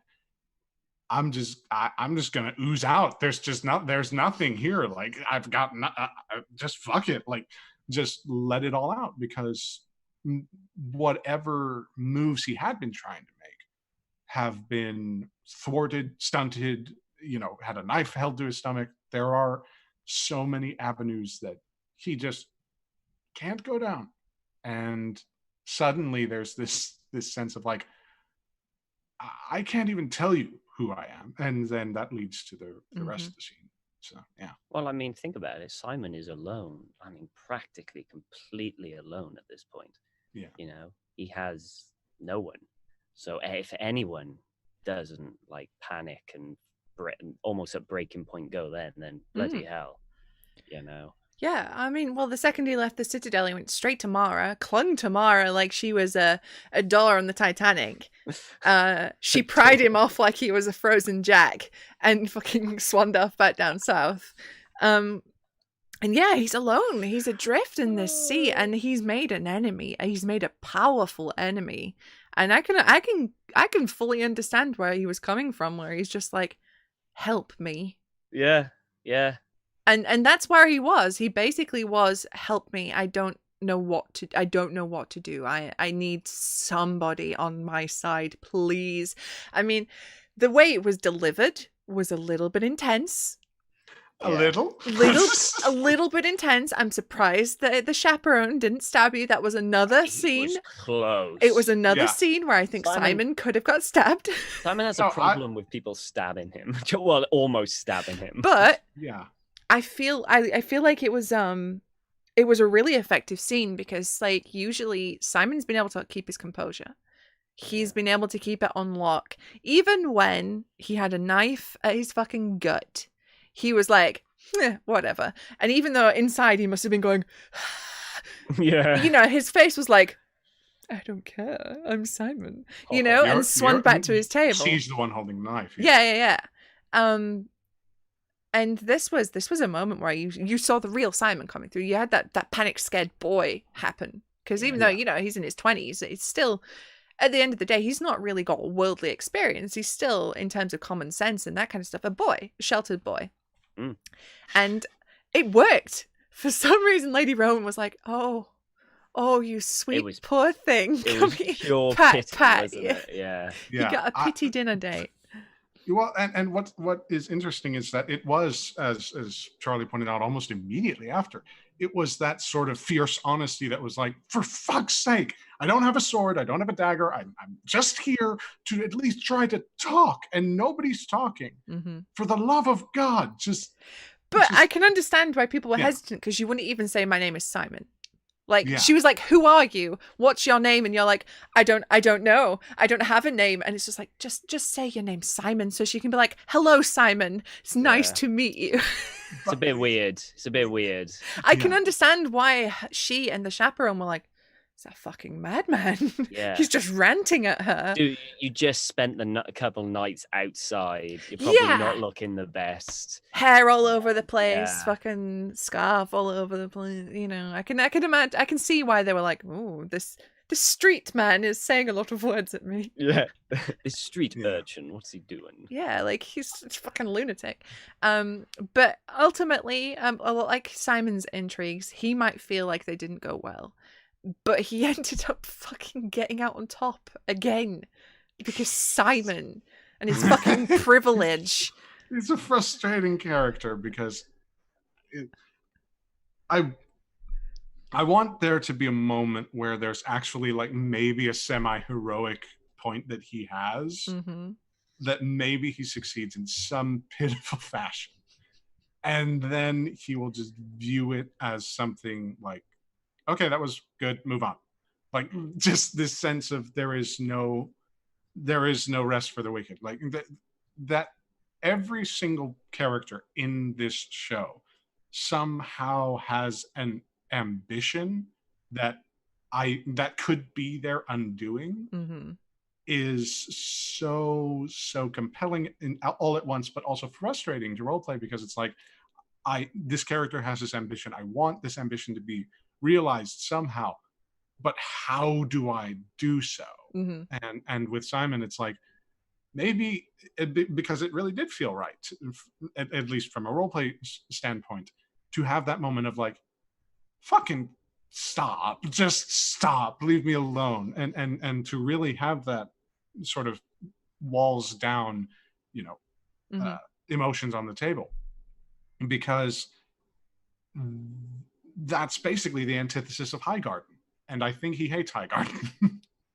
And I think the more and more he stays there, the more and more he'll hate it, and the more and more it might be that he has the ability to affect it somehow. That's wild speculation, depending on dice rolls and whatnot. So We'll see how that goes for Simon. But yeah, so he earned himself a pity dinner date.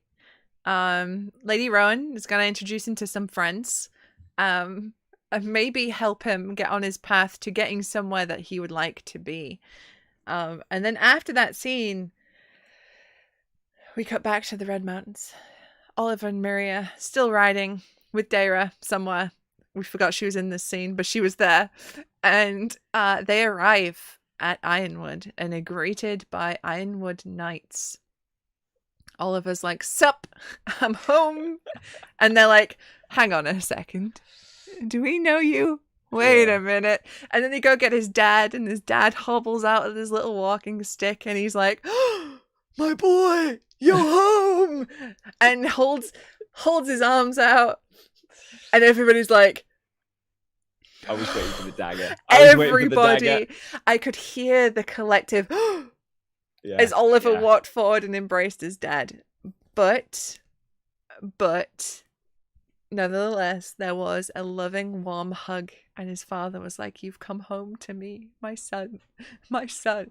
Aww. And everybody was like, I was expecting either a dagger or a "you should never have come home."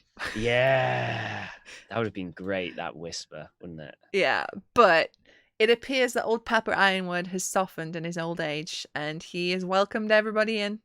And it's just so, Mary and Oliver come in the in-house Ironwood, and they're like presented before Mama and Papa Ironwood. And I have to imagine that Oliver walks in and they're like, "Oh, my beautiful boy, you're home. Kiss, kiss, hug, hug." And then he just steps aside and goes, "This is Lady Nymeria, and her hair's like this, and she's in this stain. She's got blood stains all over her, like this, in her underwear, basically. She's 13, so she's kind of getting to sort of an adulty shape body on its way." I can just imagine them being like, "What have you... Yeah. What have you done, my boy? What is this?" Who's hey, quick question. What the fuck? Like, come on. Son, care to explain? And Nymeria's like, she steps forward, very courtly, very polite, introduces herself, Lady Nymeria Greenmont, and they're like, "Who?" Oh, Greenmont. Okay, yeah, boyfriend, got it. Then they sort of like send her off and she finally gets a bath. Oh yeah. Nymeria finally gets a bath. Oh, that poor girl. Again, just the prep scene from Mulan where it's like, just scrub it down, whatever. Like, just find whatever's dirty and just scrub it. Like... I imagine that poor kid is like buffed and scrubbed within an inch of her life. I like to imagine that they tidied up her hair a little bit and gave her a nice haircut. Because, a dagger's not going to do a great job. So they sort of sorted that out and got her dressed up. And then we had like one of the world's most awkward dinners, where his parents first thought that Oliver and Nymeria were married, which put an immediate yikes in the system. And Oliver's like, whoa, no. No, she's my God's daughter. That didn't happen, by the way. No, it didn't. In my mind, it did, though. I just imagine whenever Oliver spoke during the dinner, just whenever they were chewing, it was just like, just wait until he finishes, just to see what he would say, because there's like so many bad, like, you talk about this optics of Simon. This was fucking horrendous. This looks terrible, right? This does not look good. Like, I would not have blamed like Papa Ironwood to say, "Oh, that's nice, son. Really good to see you. How long are you staying again?" Yeah. Just swing by. Is this just a flyby visit, just for dinner? Yeah. Just for dinner, yeah.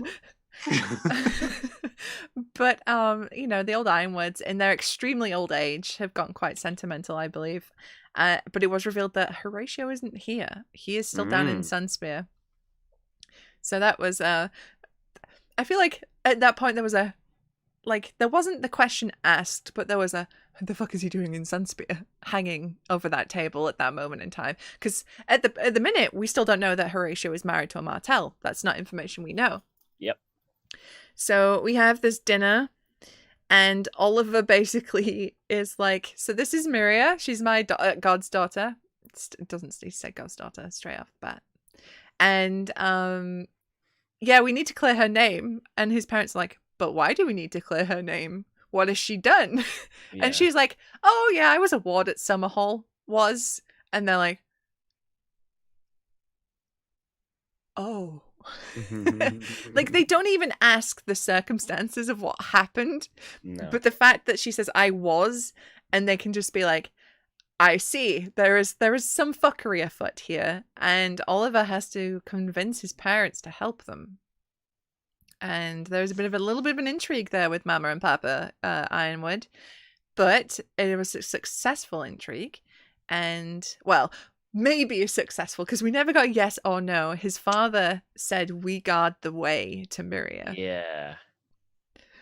So what does that mean? Are they going to take out Blackmont? They're going for Blackmont now? Are they going to drag him back and tell him that he has to admit that Nymeria had nothing to do with it? I think that's what Oliver wants. That's definitely Oliver's plan. The best thing he can think of right now is to go get Blackmont and have him confess and basically clear Nymeria's name through confession. Whether or not that would even fucking work is a whole thing, you know. I reckon it would, but I guess it depends on the dice. Then again, going back to what we were talking about earlier, once people have decided a label for you, that label's gonna stick. Now, the gossip is already out there that Nymeria is a traitor. They can acquit her name publicly, but some people will still always see her as that traitor. Or a stupid girl that was just taken. Wrong place, wrong time. You know, either way, at the end of it, Nymeria's probably not going to look particularly good. No, but here's the thing: at best, she's going to be like, "Oh, what a sweet little girl! Oh, doesn't she need protecting?" That's the number one scenario. That's the best possible outcome for Nymeria. Yeah. Because while other people are pitying you and be like, "Oh, what a sweet young girl," she can be like, "Okay, right, here's fucking 3 dragons. Go fucking." Oh, I'm so cute. Ooh. You came across as a naive idiot, and naive idiots are not dangerous. And I think that I think there's kind of an interesting parallel where it's like Simon is playing court, but he hasn't tapped into the pity aspect.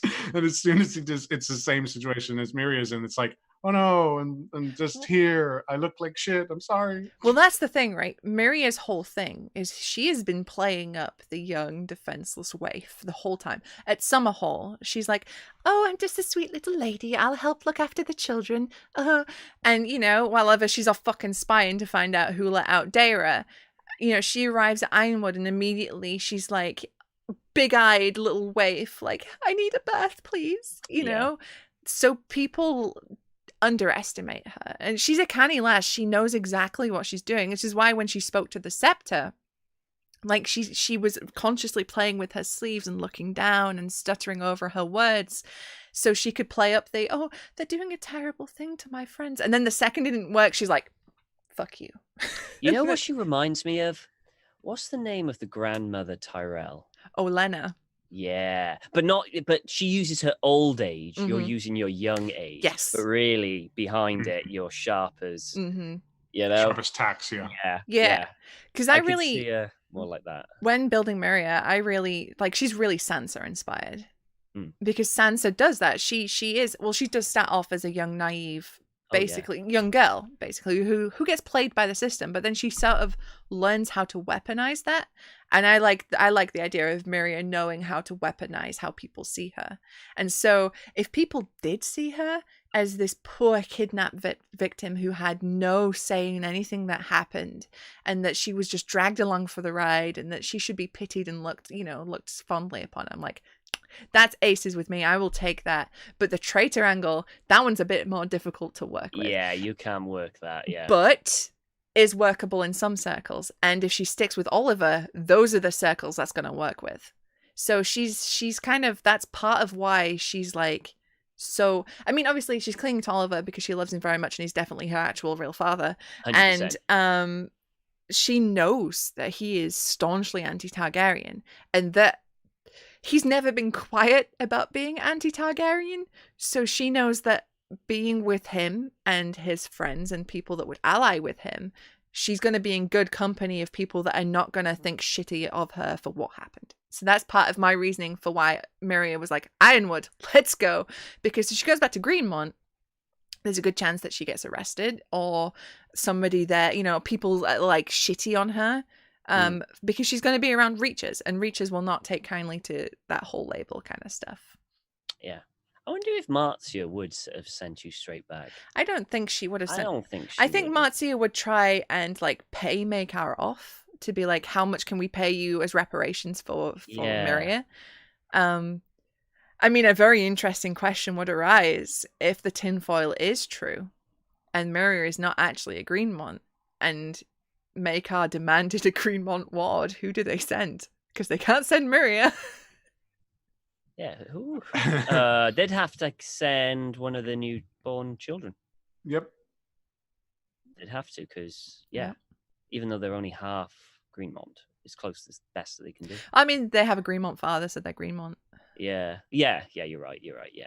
But, sorry, they are pure Greenmont, sorry, not half Greenmont. But yeah, I mean, the more and more this game goes on, the less and less I think the tinfoil is true.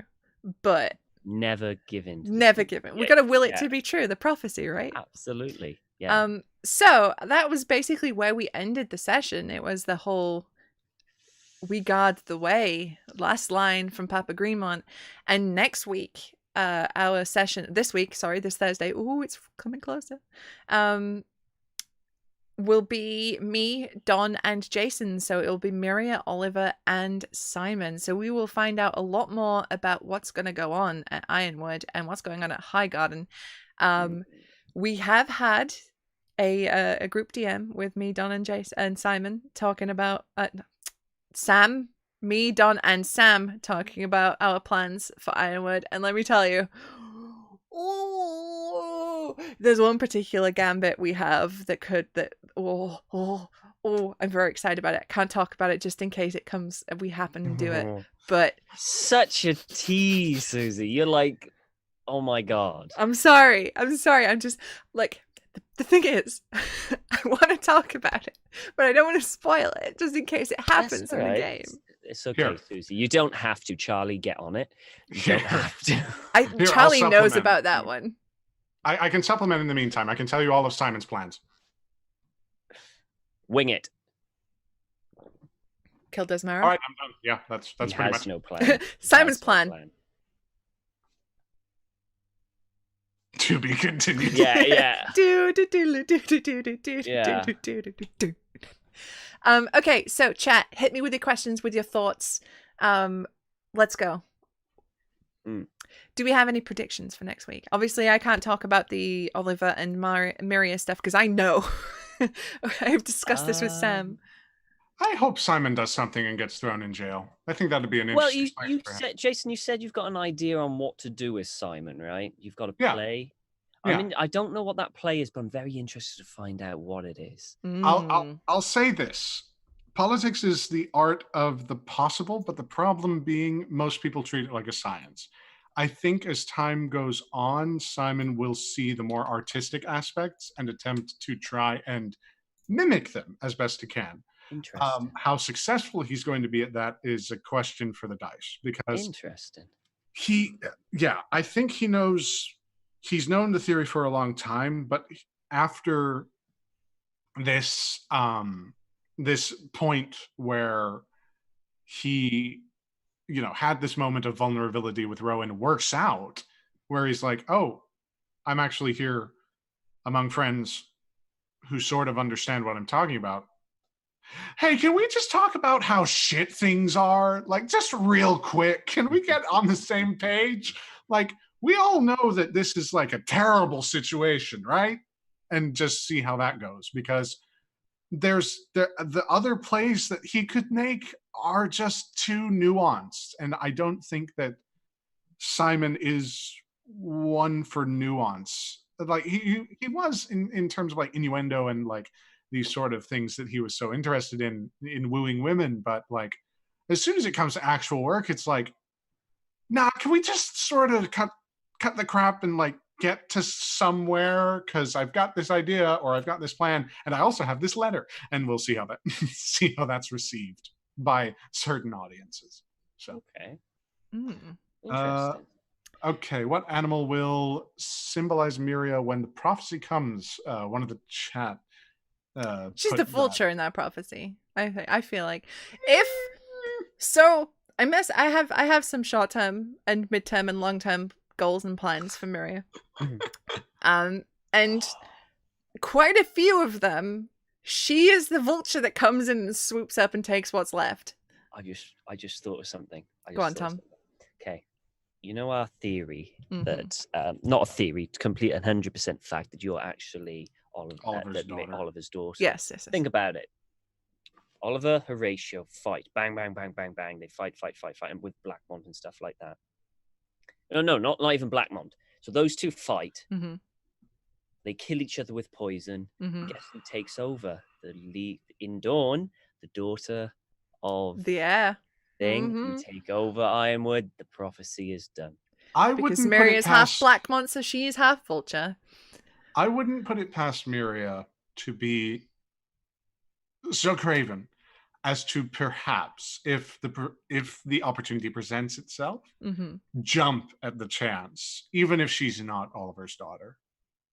Like, honestly, because I think there will be some point in the season where she could not act on ambition, and maybe to the benefit of Oliver, maybe to the benefit of somebody in the family, and she will not take it. She will act on her own ambition. And then it's just Clash of Kids, which is just fun, because Simon will be furious at the fact that you've not only betrayed your birth house, but you also killed his mother. So all those sort of like, he had just buried the hatchet. He just finds out that his stepmom committed blood magic. And then his sister, who he's not fucking met, is like, oh yeah, no, I'm an Ironwood now. What? Excuse you? Just at that point, it's either he's going to go off the deep end and do something terrible, or he's going to be so resolutely hateful towards everybody else that it's like, okay, there can only be one true Greenmont. I'm not it. Sure, fine enough. But those kids are. I'm taking the kids. You can't stop me, Fox. Well, that's the thing, right? Go to Fox Hollow. If the tinfoil is true and Oliver is Nymeria's father, then she's a sand. True. She's a sand. Yeah. She would have to be legitimized, which, I mean, we have seen the bastards in Westeros don't exactly have a great reputation right now, to do with the whole Blackfyre thing, and then Daemon with the spy thing. But even if she isn't, and Oliver declared her as such, she would still be a sand. They would have to work to make her an Ironwood. But she would still, I think, I'm not entirely sure how that works, if she would still be able to inherit even as a sand. No, I'm not sure how it works in Dawn. Think so. I know that Oberyn and Ilaria are sort of an item in regular Game of Thrones, but I can't remember if Ilaria was the bastard of a noble house that she then I think she could inherit, was a bastard. I think she was a bastard. I've just been reading the books recently. I'm pretty sure she is. Yeah, well, she is. No, she is a bastard. I'm just saying, was the noble house? Was she born of a noble man? I can't remember. To where she could inherit? Like, is she in a position? Because that would be like the closest. You don't get one of those surnames without being the bastard of a noble. Like, not like just your average day-to-day bastard can't get that name. You have to be the bastard of a highborn or a royal. Gotcha. Okay, didn't know that. I thought it was just anybody born out of wedlock. No, you have to, and as well, you have to be acknowledged by your lord father. Like, it's why in the Game of Thrones TV show, when Gendry's like, I'm Gendry Rivers, well, A, you're not, you're Gendry Waters, and B, you were never officially recognized, so you're still just Gendry Soz. But suck it up. Yeah, the bastard, that would mean that not only would Mary be a traitor, she'd also be a bastard. So that's stacking the fucking deck. But if there's anybody that could overcome that, it's Nymeria. On to the next question from chat. If it would make her Queen of Dawn, would Nymeria marry Brynden Rivers? And yes, is the very quick, short answer. She would do it. She would never trust him. Ever, ever, ever trust him. It would be one of those political marriages where they have different rooms in the house entirely. She'd probably just fuck off to Dawn all the time and let Brynden do whatever he wanted elsewhere. She'd be like, we are marriage. We are married in name only. I do not love you. I may have a child because we have to, but I'm not going to fucking enjoy it. Also, I'm probably going to scheme to have you killed this whole time. You're probably going to scheme to have me killed all the time. Be like Mr. and Mrs. Smith, you know, there'll be the dinner table and they've both got fucking crossbows underneath aimed at each other. Be like, how's your chicken, dear? And like, the lettuce is lovely, darling. Crossbows. Like, that's how it would be, but she would do it. Love it. Right. So let's have a look at that. Nymeria the False Child. Maybe, you never know, it could happen. There was another one. What gambits does Alfred have when it all goes wrong in Essos? What gambit does Alfred have? Does he have a plan at all? Yes, he has. He in this past episode, he's been laying groundwork for an escape plan. He's been keeping an eye on patrols around camps. He's been keeping an eye on ways towards the docks. He's even gonna. This is what happened next episode, but he's going to attempt to even have one of the local Tyroshi teach him how to speak and understand. I'm assuming it's Tyroshi or whatever, however you bring it. To try and help him escape. You know, Valyrian is also a common language. Yeah, I don't think he's going to try that. That's above his pay grade. So yeah, he does have a plan. It's currently lay low, bide your time, you know. But that might change.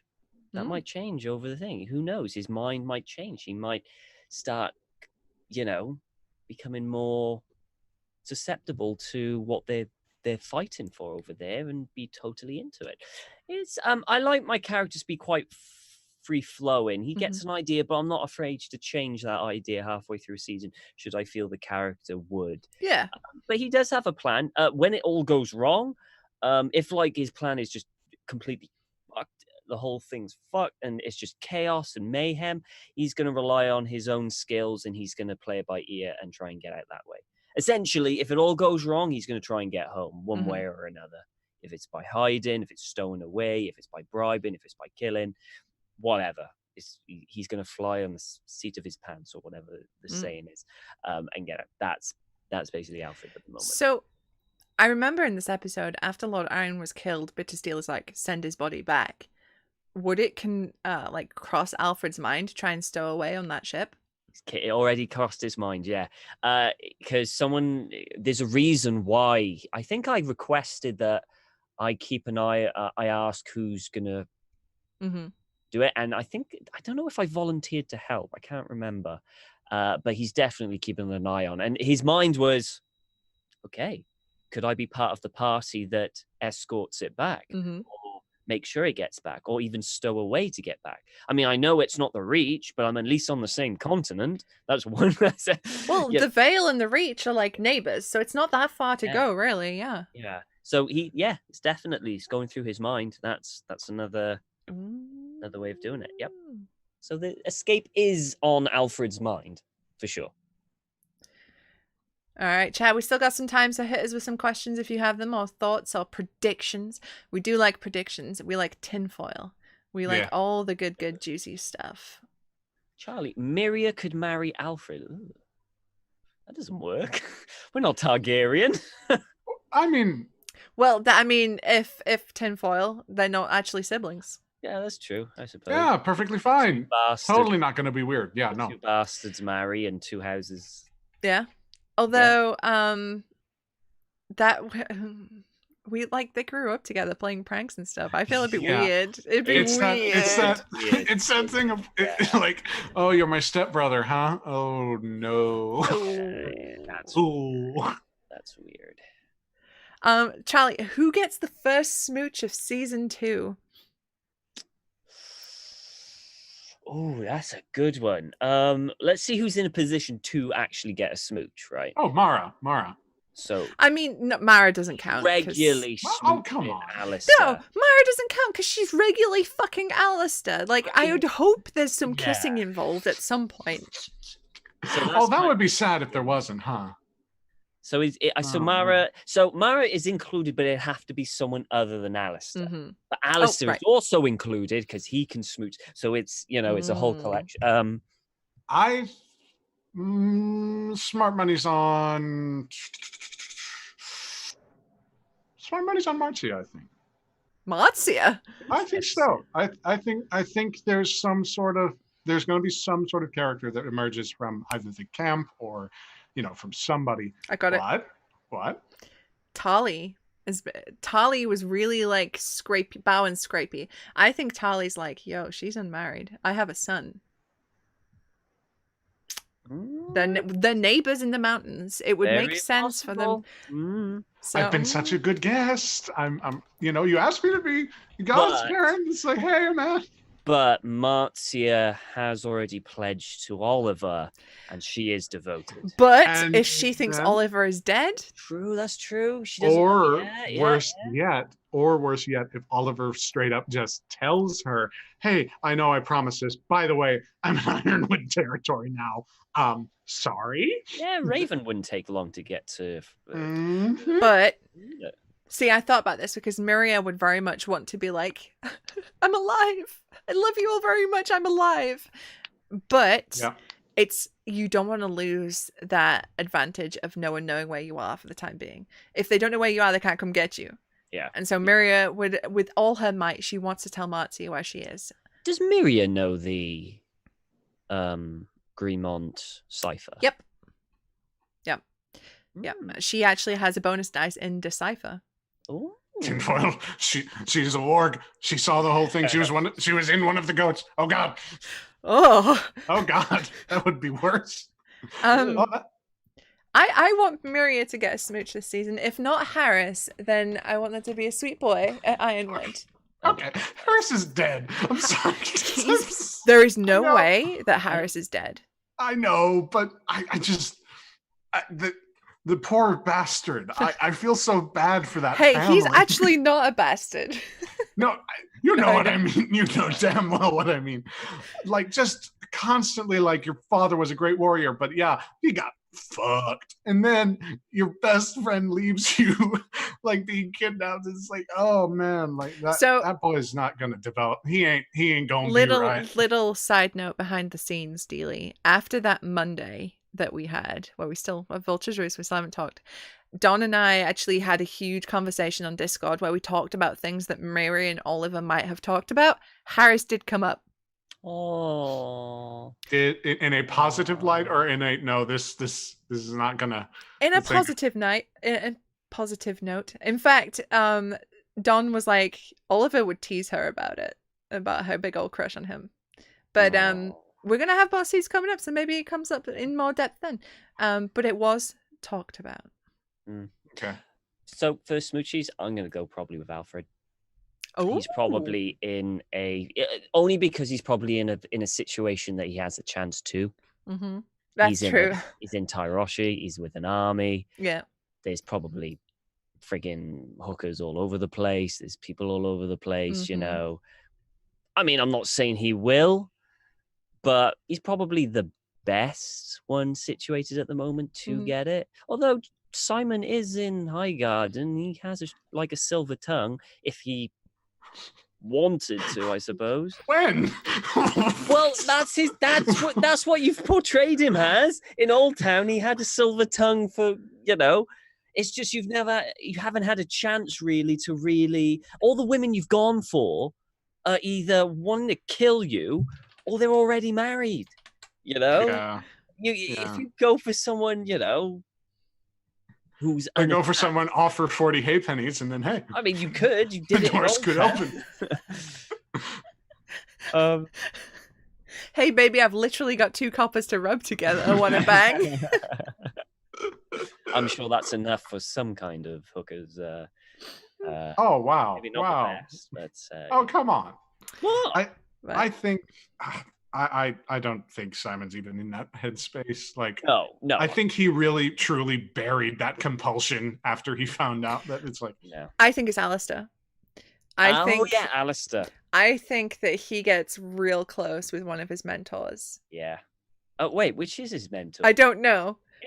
Isn't Tarly his mentor? Yeah. Didn't he offer to mentor him? Tarly and Peak, right? So Papa Tarly goes to Marcia. Hey, I've got this very, very good son that you can marry. Cut to immediately Alistair and like Tarly's son. Yes. Like in a broom closet. Oh It's my like, god. I want that more than anything. So Papa Tarly goes, Lady Marcia, I'm officially offering you my son's hand in marriage. You know, we can form a strong alliance across the mountains. You have your guerrillas. We have my army. Smash cut to a fucking war room table with little figures on it that get spread out as fucking Alistair and young Tarly are just fucking on this table. Mara walks in, like, closes the fucking curtain and walks away. Yeah, Tarly, you're gonna need to have another idea on that. Yeah. Sorry, my dude. I always got this idea of Alistair having this right-hand man, literally. You know, like someone who's, you know, like his trusted, helped him fight, stuck by his side, you know. That whole Strahd and oh god, what was the guy's Alec, name? yeah. Alec. Yeah. The whole Strahd and Alec dynamic is like, y'all fucking? Do we need to leave you alone? Look, no women, no bastards. He's golden. That's it. Yeah. So yeah, he had the go ahead from Mara. I mean, I want Alistair to get railed this season. Destroyed. We're gonna love every minute of it. Oh man. And surprisingly, afterwards, he becomes a brilliant tactician and soldier. Afterwards, just suddenly, it's like, oh wow, I really needed that. By the way, logistics. I think his like nervousness and stuff is just frustration. Yeah, that's it. It could be the same problem with Simon. You know, like he could get a smooch. You had an opportunity. Okay, now wait a minute. Hold on. The opportunity was given to Simon. We could have solved both problems with one fuck. But here we are. That's it. Simon's got blue balls. I think of course, obviously the optics would have been fucking horrendous. But I think that the reason that Simon really didn't want to go with it, because as far as he knew, Mara wasn't okay with it. So it's like, okay, well, of course I'm not going to do this, man. Not only am I attracted to women and I think that's the main reason, dude. Yeah. Simon's attracted to women, not men. Like, I don't think the main reason is, oh, well, it could be awkward with my sister. I think, no. I'm just, no. I mean, it's okay to have a character who's straight. Nymeria is straight. Like, it's fine to not have a character that doesn't like the opposite sex. That's absolutely fine. Yeah. Oh god, I can't believe I just fucking described Alistair getting destroyed on a war table. Oh, all right. So tactical learning through fucking yeah. The troops go in, the troops go out. It's a beautiful and wonderful thing, and we are so appreciative that Sam included this very good character within our cast. Let me show you how to confirming them. Canonically confirming them to be bisexual. We are eminently grateful to our DM for being so progressive in this front. Now, also, Lord Alistair, let me teach you about the tactical importance of lubricant. Okay. Oh my god, we're writing a fucking R8 fanfic. Yeah. Oh, somebody write it. That'll be on AO3 in about 2 hours. Okay, let's move swiftly on. No, big boy bullet boon. There is not only two genders. There are other genders. There is spectrum. The binary is bullshit. Indeed. Okay, so what's the odds on the current Deadpool? Who do we think? I think I really think it's a tie between Simon and Alistair for completely different reasons. I think Simon's up there, definitely. I think purely because he's alone in Highgarden, which is a freaking viper nest of backstabbing, and you've got you know, and Desmera there is after you and stuff. So I think maybe not life, but I mean life in a sense, and what Simon classes as life as well. His reputation, his like, you know, his breeding, his political vision, I suppose what you could say, image. Yeah, when in a nest of vipers, grab one by the throat and assert dominance. Exactly, Like, yeah. What could go wrong? So I probably think Simon. Alistair, definitely, because he's just like, oh, he just wants to prove himself. As much as it pains me to say it, I think Oliver is highest on the Deadpool There as well. because Oh, he definitely. is now locked into like a death spin with Horatio. Yeah. yeah. It is one or the other. Yeah. One of those is coming out alive, but either one of those boys is not going to let the other walk away again. The next time they meet and have a confrontation, that is it. Yeah. It's a do or die. I mean, literally, that's it. One of them is dying at that point. Mm-hmm. We'll see how that goes. Yeah. I was gonna say Alfred a little bit, but that's just because he's gonna be fighting.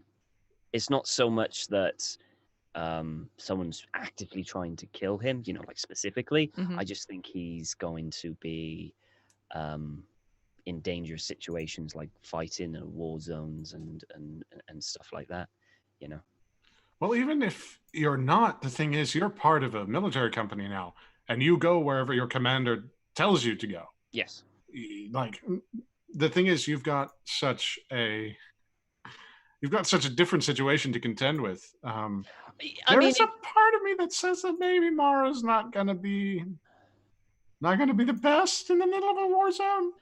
Well, what would happen is that they'd obviously set up camp, and she'd be at the followers' camp, wouldn't she? That's how they do it, right? They get followers' camps, and you know. Yeah, but when you're dealing with bandits, do the that's it. I normal mean, if rules of war bandits are apply? Like, stupid enough to attack an encamped army, you know, I mean, it's possible. Bandits could attack the followers' camp.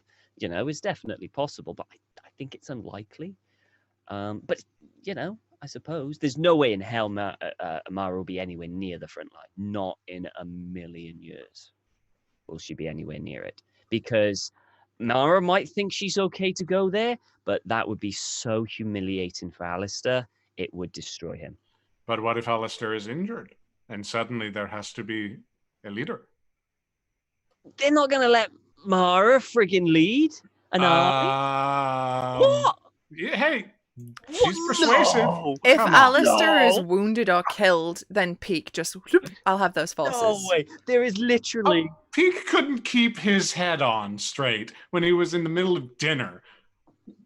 Even if he were in his element, I think that there could potentially be a General Mara sort of battlefield promotion. No. Maybe if she plays her cards right. No, I have not more even faith. if I she have more plays her faith in cards right. you. I'm sorry. No, not in a million years. There's the general, then there's all the captains, sergeants. They would go down through every single man in the army before they even come close. They would find the dirtiest, filthiest yeoman and be like, you lead these men.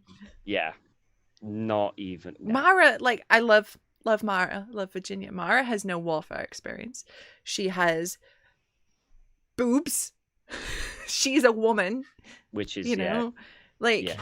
if Alistair only has these forces because Peake and Tarly were saving face. Yeah. I am under no illusion that he actually even fucking has these forces when it comes to the battle. He will technically lead them, but Peake and Tarly in the background are like, you're doing this. Alistair, just, you say the words. He'll grow dissatisfied with that and then do something stupid. I genuinely think, because Mara is such a strong person and Alistair is kind of leaning on her a bit, I think people are going to take the piss out of Alistair because he's leaning on her. And I think that's going to make resentment grow within him against Mara. Because, I mean, you know, that's the way things happen. And I think that's going to cause a rift between the two. Obviously, it depends on how Mara does it and how Alistair does it. But it definitely could, you know. Yep. Be interesting to see for sure. Yep, absolutely. I think as well. Yeah, absolutely. I agree with you there that Alistair leaning on Mara so much is gonna lose him the respect of the men that he's commanding, because they'll be like, "Well, your wife is commanding us. You're being led by a woman. What is wrong with you?" You know, because as much as we play our game with a little bit more, tiny bit more forward thinking, some women have positions of power in it. Like, you got to remember, Westeros is a patriarchy. Doesn't regard women at all, and a military woman, that unfathomable. I mean, look what happens in 100 years' time with Brienne. They still can't accept that Brienne exists. You know, she is a constant source of ridicule. So, yeah, and the idea of Brienne leading anything at all is not even acknowledged. It's not even considered. So yeah, I think that's that in terms of that.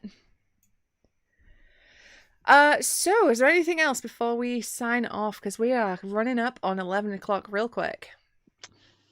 No, I don't think I've got anything really to I think score. I think we went through. I mean, worst comes to worst, either after this season or maybe halfway through, one of us has a new character, like at the end of the day. So like, I mean, I am fully prepared to bring back an older Lady Sana. Like, I will show back up as an old northern lady knight who may have mellowed a bit in her old age. Who knows? She might have got worse. I just imagine her showing up at Fox Hollow and being like, "Sup, Rosie? It's me, your boo." Just yeah. I love that. Like, she'd turn up on a horse and she'd be like, "Do you still like riding horses?" The blushing. No, Rosanna would not blush. Like I would like to think that she is the only person that can make her blush. Yeah. Oh, one of those things. I got you. Yeah. She comes back. She got a little rose for her.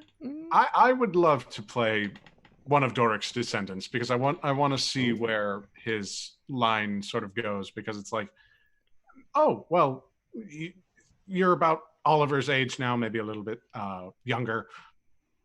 What's your son up to? Just cut to this like absolute like either genius or moron, where it's like, oh well, just knocking around here then. Just go. Like it would be so nice to play a character who's just content, like no ambition or just little ambition, where it's like, oh hey, I'd like to find myself a lady. I mean, that's nice, but it's Game of Thrones. The reason why the show works the way it does is because everybody has ambitions. Oh yeah. Like you don't have a character that's like, I'll just sit here happily. Life is good, because there's no drama there. Sure. I know, right? That'd be a bit like, I wake up, I have breakfast. I have a normal day where everything is happy, and I go to bed. Yeah. Like end of session. That would. I mean, let's be honest. It's the life we all want, but just like it's not the most entertaining. Not the most entertaining, but no. God.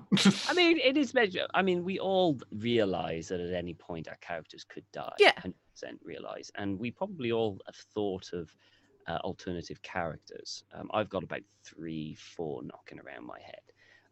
I don't tend to kind of home in on them until I know I'm going to choose one, and then that's a discussion you'd have with, because of the way the story's laid out, you'd have to talk to Sam and make sure your character has somewhat something to do with what's going on, because what's one of the worst things ever is someone goes, I want to play this character, and it has nothing to do with the main story, and the DM's going, fuck, how do I get this guy in? Okay, well, we need you in some. Can we do? No, I don't want to do that. So it has to make sense with the overarching story and everyone else's plot. Like, for example, I blum in, like Alfred dies, and I go, oh, I want to play a member of the Night's Watch. Okay. How is he connected? Don't know. He's at the wall. Not helpful. If you're one of those ones where it's like, oh, you're the recruiter who has to travel, and like maybe like that could potentially, but even then, it's like little. There'd have to be a reason why he would stick around, why he would stay around, because a recruiter normally just goes bang, bang, bang up to the wall again. So there'd have to be a reason for it. So you gotta think things through, you know. So I've got ideas on what could be, and then you go to Sam, and then you start weaving all the details in. Yeah. Right. I'd play a Targaryen. I was just about to say that, Susie. I was just about to say, oh, I would play a Targaryen. 100%. I would lord it over everyone else. I would figure out a way to braid my hair flat enough that I could wear a fucking wig. I would get purple contacts. I would go the whole hog, and I would play a Targaryen. I would do it. Would they be snooty? Oh, they're Targaryen. Oh, yes. Really? That's a question? Yes. Well, there are different levels of snooty. I think I would love to explore the bad Targaryen angle. Yeah. Maybe not quite as bad as Aerion. There is one thing that I've always wanted to do with Alfred, and it's kind of like a little thing. I want Alfred to have an archery contest with Yes. Bloodraven. His name. Yeah. Like, even if it's on the battlefield, even if it's his archers against his archers, I want that matchup. And say, motherfucker, let's do this. One eye, let's go.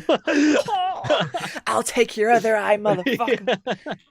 Oh, Alfred versus the Raven's Teeth would be fucking legit.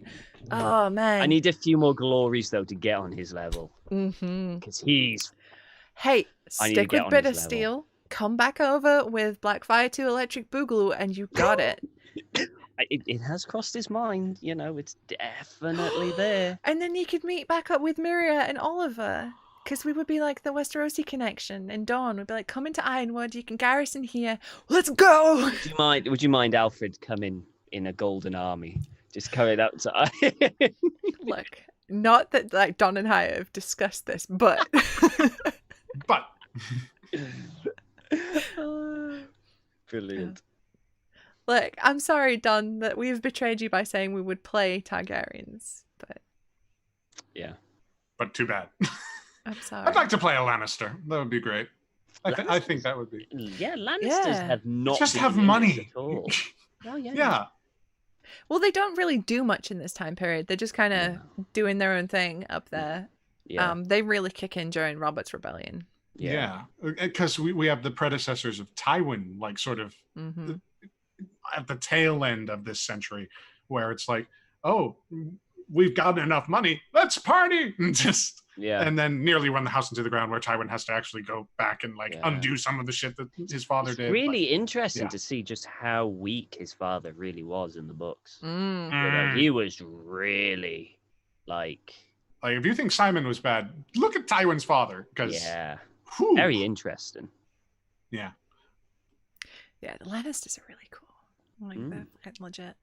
Right. I think that's everything then from us for tonight. So make sure to tune in on Thursday to twitch.tv/RPGWebby for episode 2 of season 2 of After the Fyre. I don't know if we have a title yet, but nonetheless, it will star Nymeria, aka me, Oliver, aka Don, and Simon, aka Jason. So tune in for that at 8 p.m. BST, which is 3 p.m. Eastern. Get ready, bring the juicy fruits, bring the tinfoil, bring the popcorn, because it's going to be a good one, my friends. We are out. Take care, and we will see you around. Bye-bye.